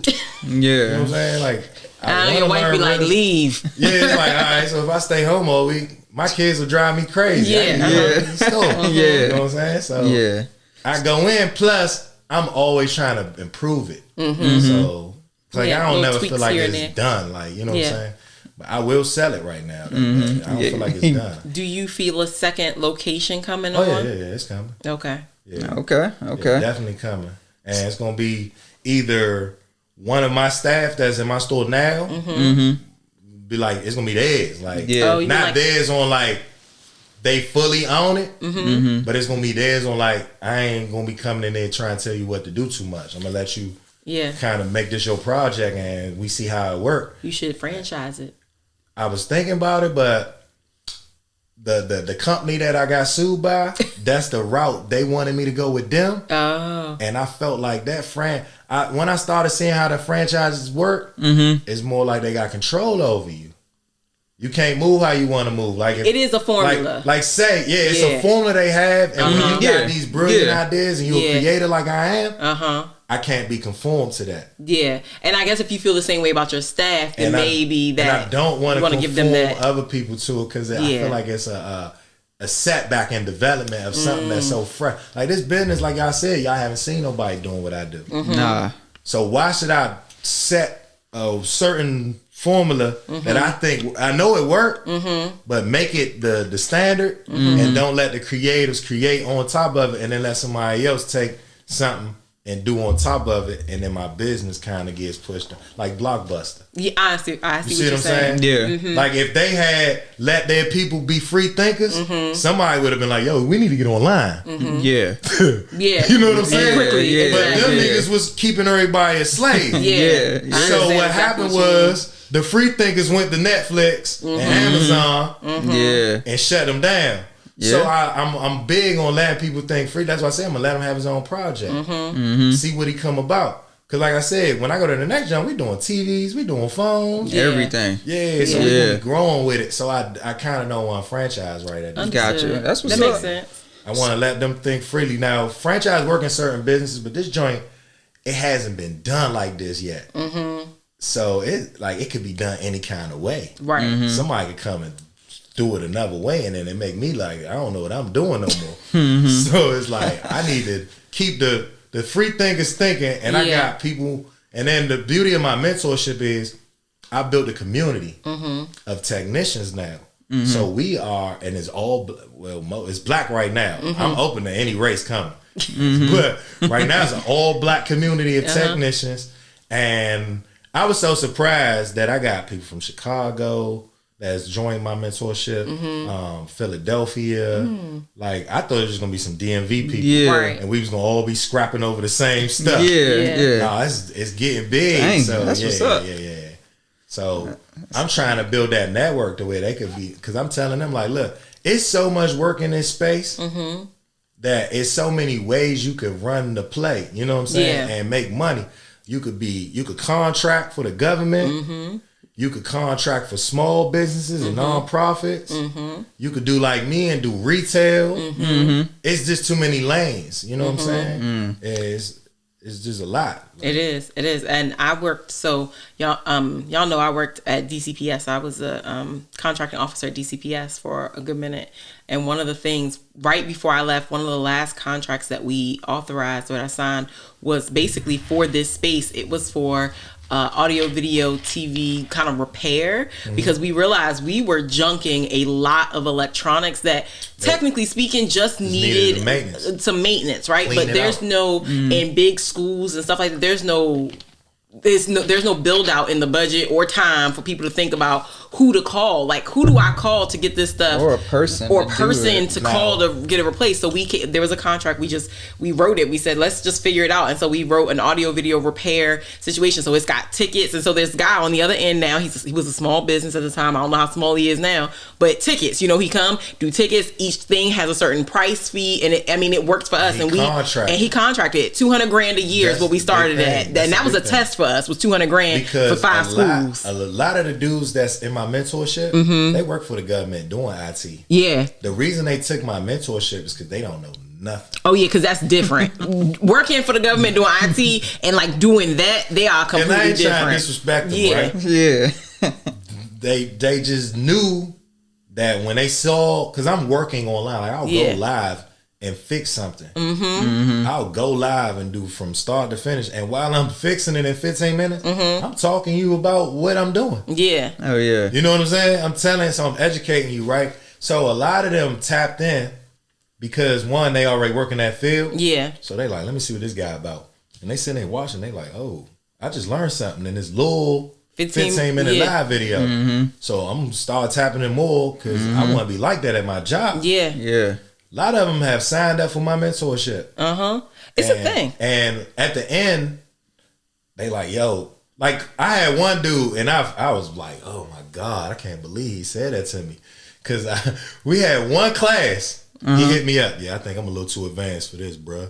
So I was like, that's what he said? Yeah. And I was like, bro, I'm coming with the smoke. I said, it's the first class. I said, I'm trying to meet people where they are, right? Yeah. And there's some folks that don't got no experience in this class. No IT at all. Even though you got a job in it. Yeah. I was like, oh, I'm going to come. I'm gonna hit your bus stop and I'm going to come right past it. Yeah. By the end of that joint, he was a different person. Yeah. He was like, hey, yo, I'm going to be more active, yo. I'm going to be more. Because, like, he was real quiet, like, not talking. Thinking he too good. Because he tuned out, like, I already know all this. Yeah. By the end of the joint, he's like, yeah, I'm going to be more active in this joint. Like, he was a whole different attitudes because I tried to start it, like, I ain't want to lead nobody, like. Don't leave me behind, because I don't know nothing. I'm not trying to lead nobody Show me behind. where the on button at, because that's where I'm at. I didn't get an A+ certification. Yeah. I didn't, you know what I'm saying? I didn't start from those. Yeah. I started learning from the dudes at the job. Yeah. Yeah. These cats went and got A+, and I know everything that they don't know. Yeah. I know everything that they don't know. Yeah. So tell us a little bit more about this mentorship. Like, how long do they typically run? I know you said you just finished like So it's a 6-week class. Mm-hmm. We mail you out a computer. Okay. To practice on. Even though you probably already got a computer, we don't want you turning your stuff up. Okay. Mm-hmm. We give you could set this up if you want to, but we're going to teach you how not to. Okay. We'll teach you how to fix it. So we give you a computer. We give you drives, like software that we use to fix computers. Okay. Because one of the biggest secrets in computer repairs, 90% of the repairs that are done are automated. Okay. They're done with a flash drive because it's software. Like right. You get a virus, you pop a drive in, we clean it out with the drive. The software is already made. It does the work. Gotcha. We just got to facilitate it in there and tell the computer that is want to run the drive. Yeah. The drive do all the cleaning. I seen that happen. So why would you remove yourself from saying you can't do this? Yeah. Or why would you tell yourself you got to go to take all these different college courses and classes to get certified to do something?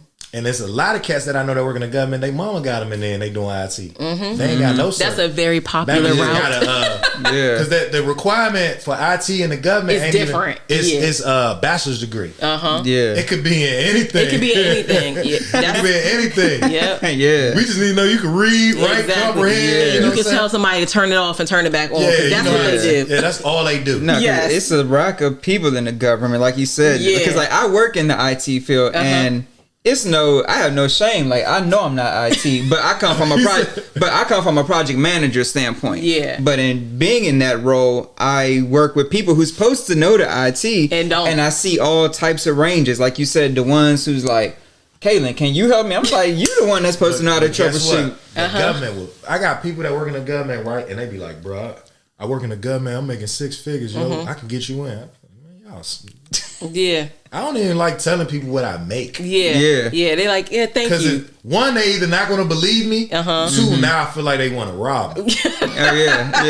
That's just how I go. Just don't keep the cash on you. It's all right. Nah, it's digital world exactly. now. Digital money, exactly. So it's like, you rob me, you robbed her. I got it, but I ain't got it on me. Yeah, exactly. You know what I'm saying? Exactly. So, you can have whatever I got on me right now. You can take that. Exactly. But I know exactly what you're talking about. And I'm an investor, so I'm not, like, my money go into projects. My money don't go into just, I ain't the dude trying to take pictures with a stack. Yeah. You know that's my favorite meme on the internet. Where you like, hello? Because that show me that you're not an investor. That show me you just want to show quick people, money. You try to impress other people with your money. And you about to spend it on some whatever that's foreign, not gonna give you no return the foreign at all. designer gear and all that. I'd rather be like, look, I got $300,000 in this. I got $300,000 in this, and it's working, making me money. And if I ever needed to get it, I could get it. But I don't need to be like, yo, I got $500,000 in cash right now. Like, for what? Like, that money ain't doing that. It ain't making no money. Exactly. I want my money to work just while to I'm say asleep. You got it. It don't work like that for me. Yeah. Different mindset. So what's the cost on the mentorship? The mentorship right now, well, that price has ended, but we was running. So, because we just started, I planned this for 2 years. Okay. Because what I really was going to do is do it in person in the store. Like on the weekends, I was going to host like classes. Because everybody keeps saying that, right? And I couldn't do that when I was subleasing somebody else's property. Right. Can't be like, yo, I'm about to bring 30 people in here and teach a class in the middle of your store. That ain't going to work. They're like, nah, I'm trying to fix phones, bro. I ain't about to do all that. Exactly. So that was one of the things. That's why I was like, bro, I'm never going to stop. I want to keep pushing. I want to get a bigger store. I want to get this. So I was doing the class at entry fee, $800. You're going to get, like I said, a laptop. You get step-by-step repair videos. Like I got a production team that come in every week and we picking different projects and they're recording me and I'm talking and the whole nine, right? So they're getting professionally recorded videos. And I'm talking about the guys that I'm working with, they shooting your favorite rappers. Like they coming off tour and they like I'm invested in them. So we got step-by-step videos. We do weekly Zoom calls for those 6 weeks. I got a secret vendors list with all the vendors that I'm buying from already put on a list. I got a what else we got? There's so much we giving away in this little $800. It's like so we upped it. It's $1,000 now for the December course. The November course is already filled up and it starts next weekend. We just wrapped up October's course. Because the 6 weeks so it run a little into the next month. Gotcha. So we just wrapped up October. And I didn't fill that course up because my goal was to get 10 people. 800, 10 people. I only get 6. So I was a little disappointed, right? I was like, man, I failed.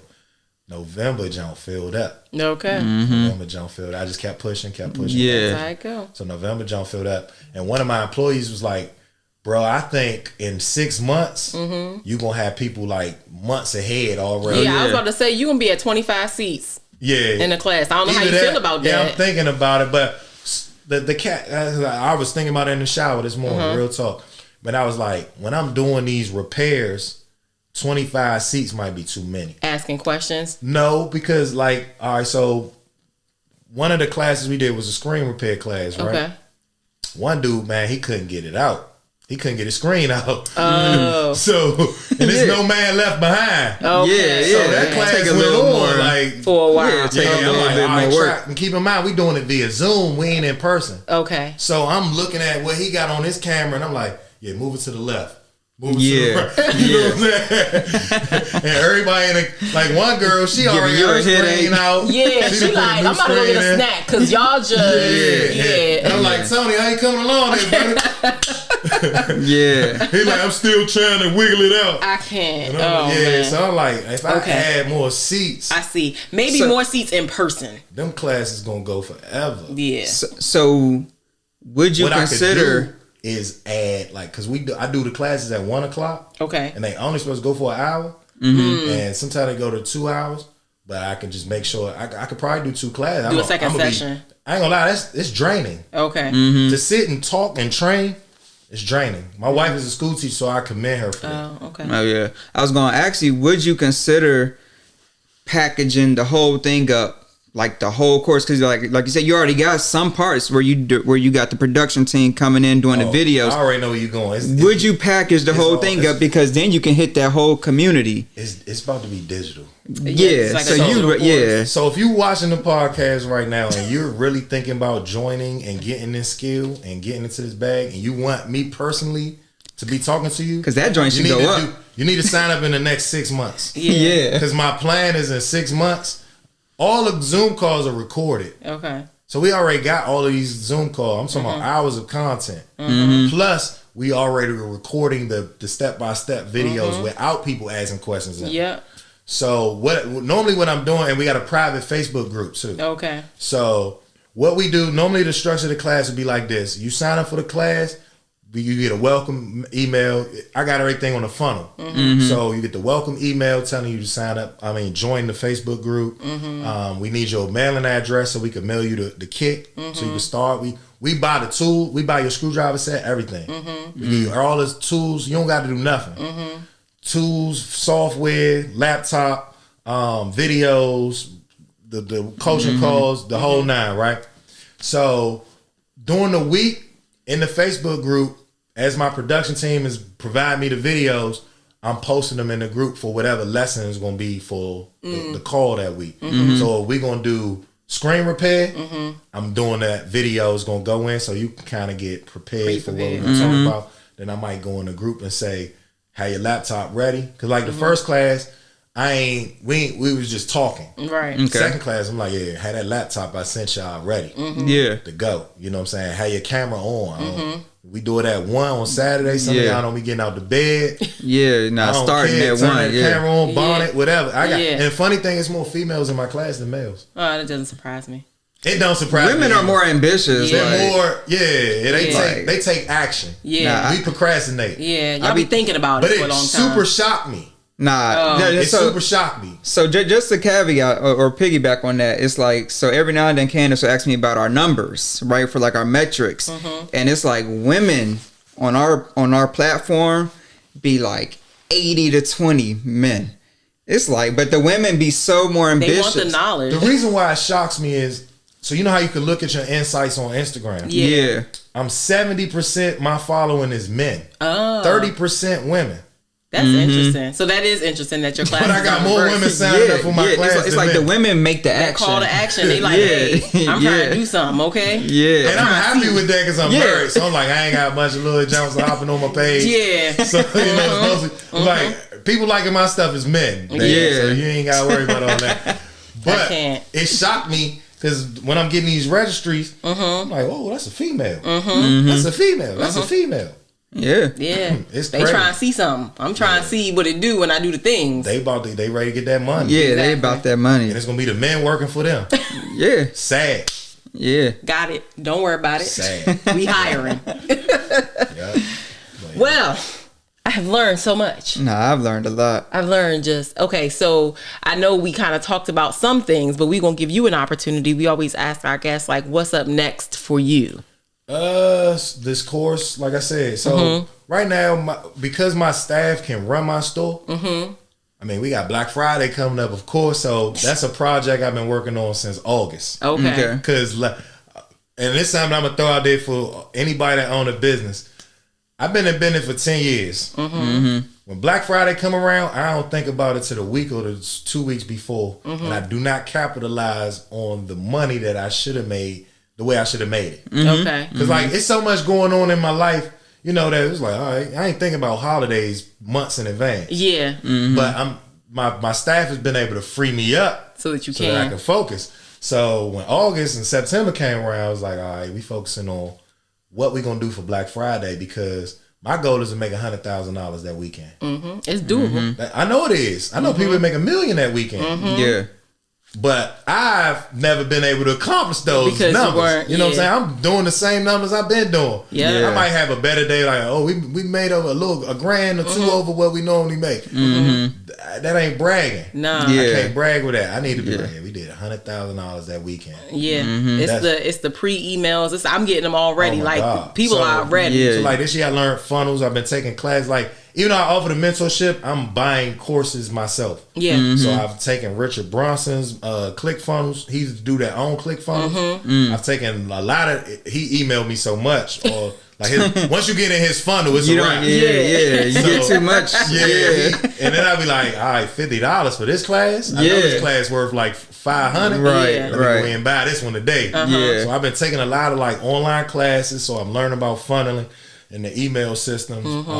My biggest goal right now, because my like I said, my staff can run my store, is building up my online numbers. So like last year, I probably did 100,000 on Shopify. This year we already did 200. So my whole thing is seeing, I don't never want to be in the same spot. Okay. Somebody getting fired if that's happening. Yeah. Real talk, like Yeah. you could be with me for X, Y, Z many a year, but the goal is we need to see them numbers growing. Yeah. And if we don't see them numbers growing, we making some changes. Yeah. Yeah. So as long as them numbers growing, everybody got a job. You know what I'm saying? And they know that. Yeah. Yeah. So my goal is to, one, bump up them numbers online. Okay.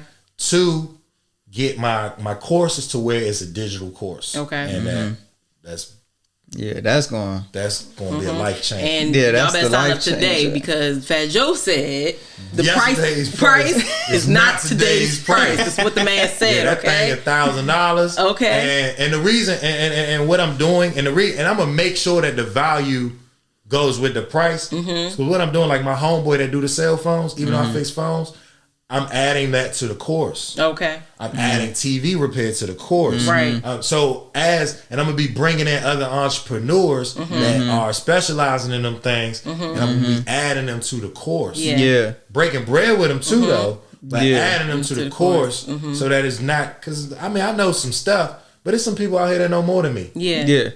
I'm trying to build it up. I love it. You know, one thing that we consistently see from the folks that we have sit in your seat is that some people will get into business and they're scared to share their knowledge because they're scared to create what they feel is competition. Yeah. But I always tell people, like, a closed mouth don't get fed. You got to open your hand and be willing to give knowledge in order to receive the same blessings. And it's like, I love it.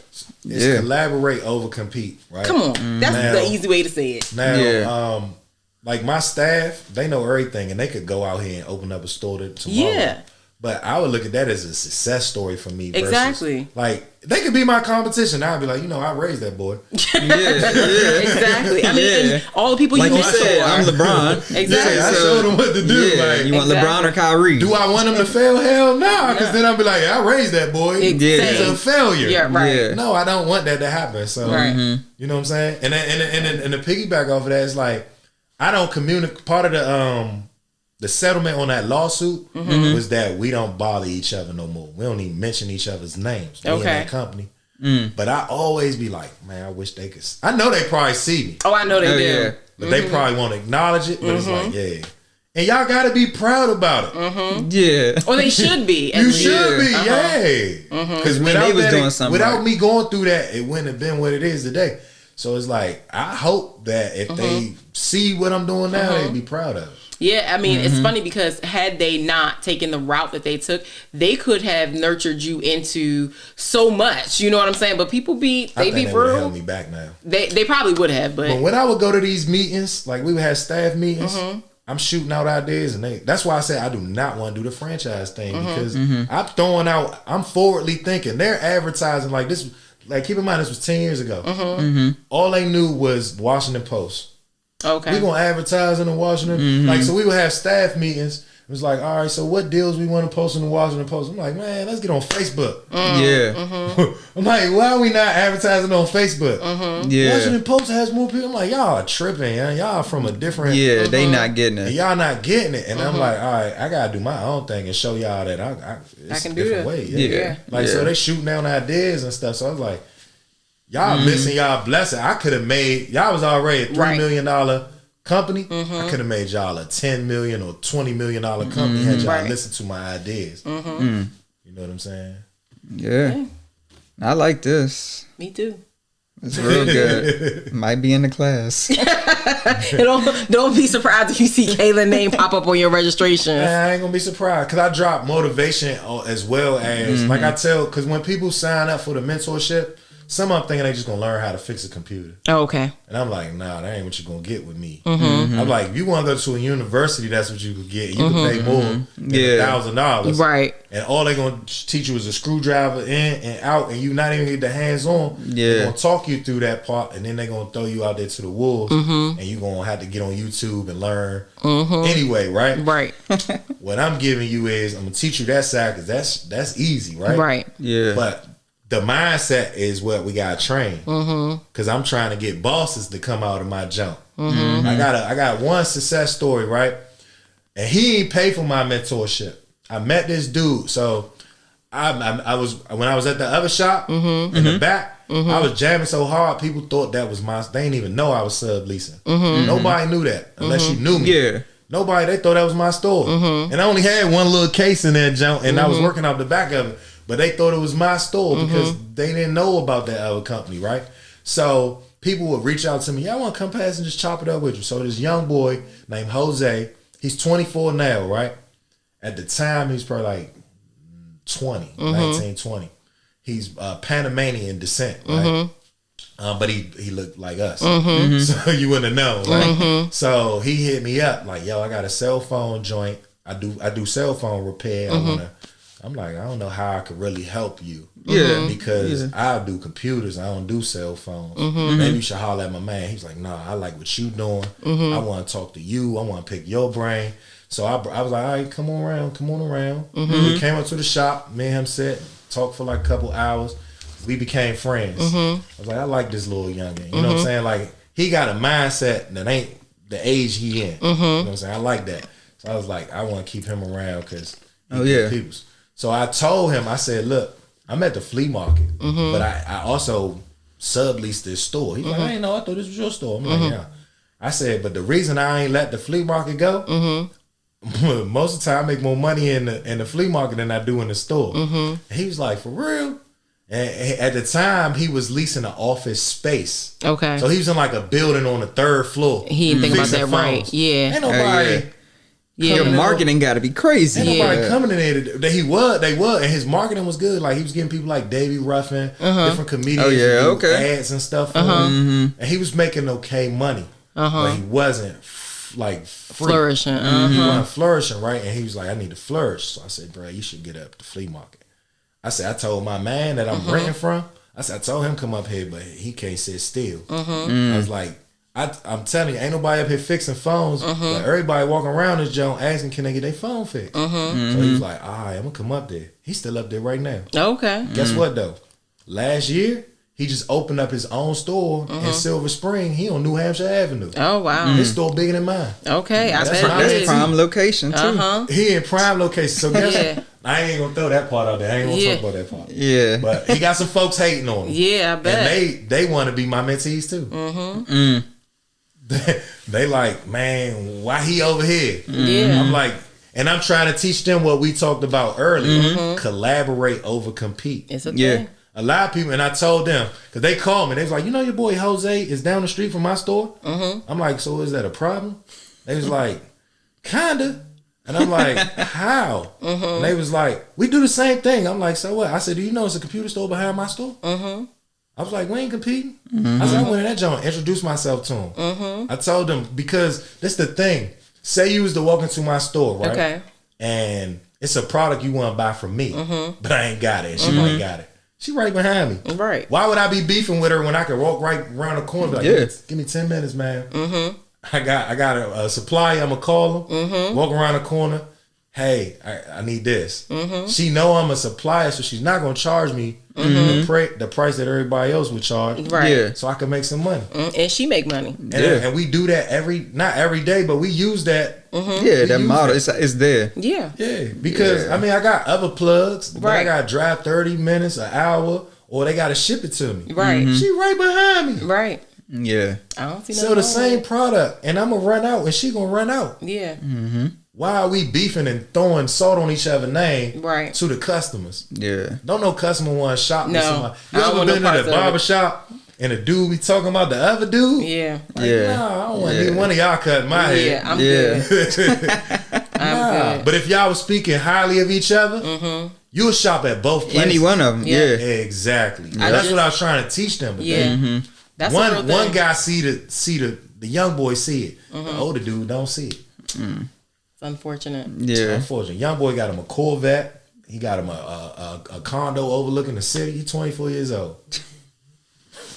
Oh, if only. Renting the Corvette out to the rappers for the video. Oh, that's what I'm talking about. Hustling, Make man. the extra money, okay? He Panamanian hustling. Okay. And he engaged, about to get married. I'm proud of him. So I had to brag on him. Shout out to Jose. What's the name of the store? Exclusive Electronics. There it is, people. On New Hampshire. On New Hampshire. Okay. Well, is it called Exclusive? It's called Exclusive Tech Repair. Okay. Exclusive Tech Repair.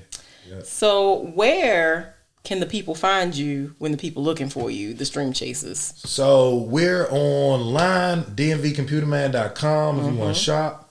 We do YouTube. We got videos on there, so we do a lot of educational stuff. Okay. We're a DMV Computerman on Instagram. Same thing on Facebook. Same thing on TikTok, but add the 6. Okay. Because I had to learn TikTok, so I made about 5 or 6 pages before I couldn't remember how to get into none of them. Oh yeah. So, yeah, we DMV Computerman 6 on there. Okay. And 714 Ritchie Road is our address. We open 6 days a week. Weekdays 11 to 5:30 p.m. and on Saturdays weekdays 12 to 5:30. On Saturdays 11 to 4. Okay. Nice. I love it. Nice. All right, Stream Chasers. This has been one for the books. I've learned a lot. I've laughed a lot. This was real good. Yeah, it was good. I went on a journey. Is what I'm gonna say. I went on a journey with Cardo through his history. This was fun.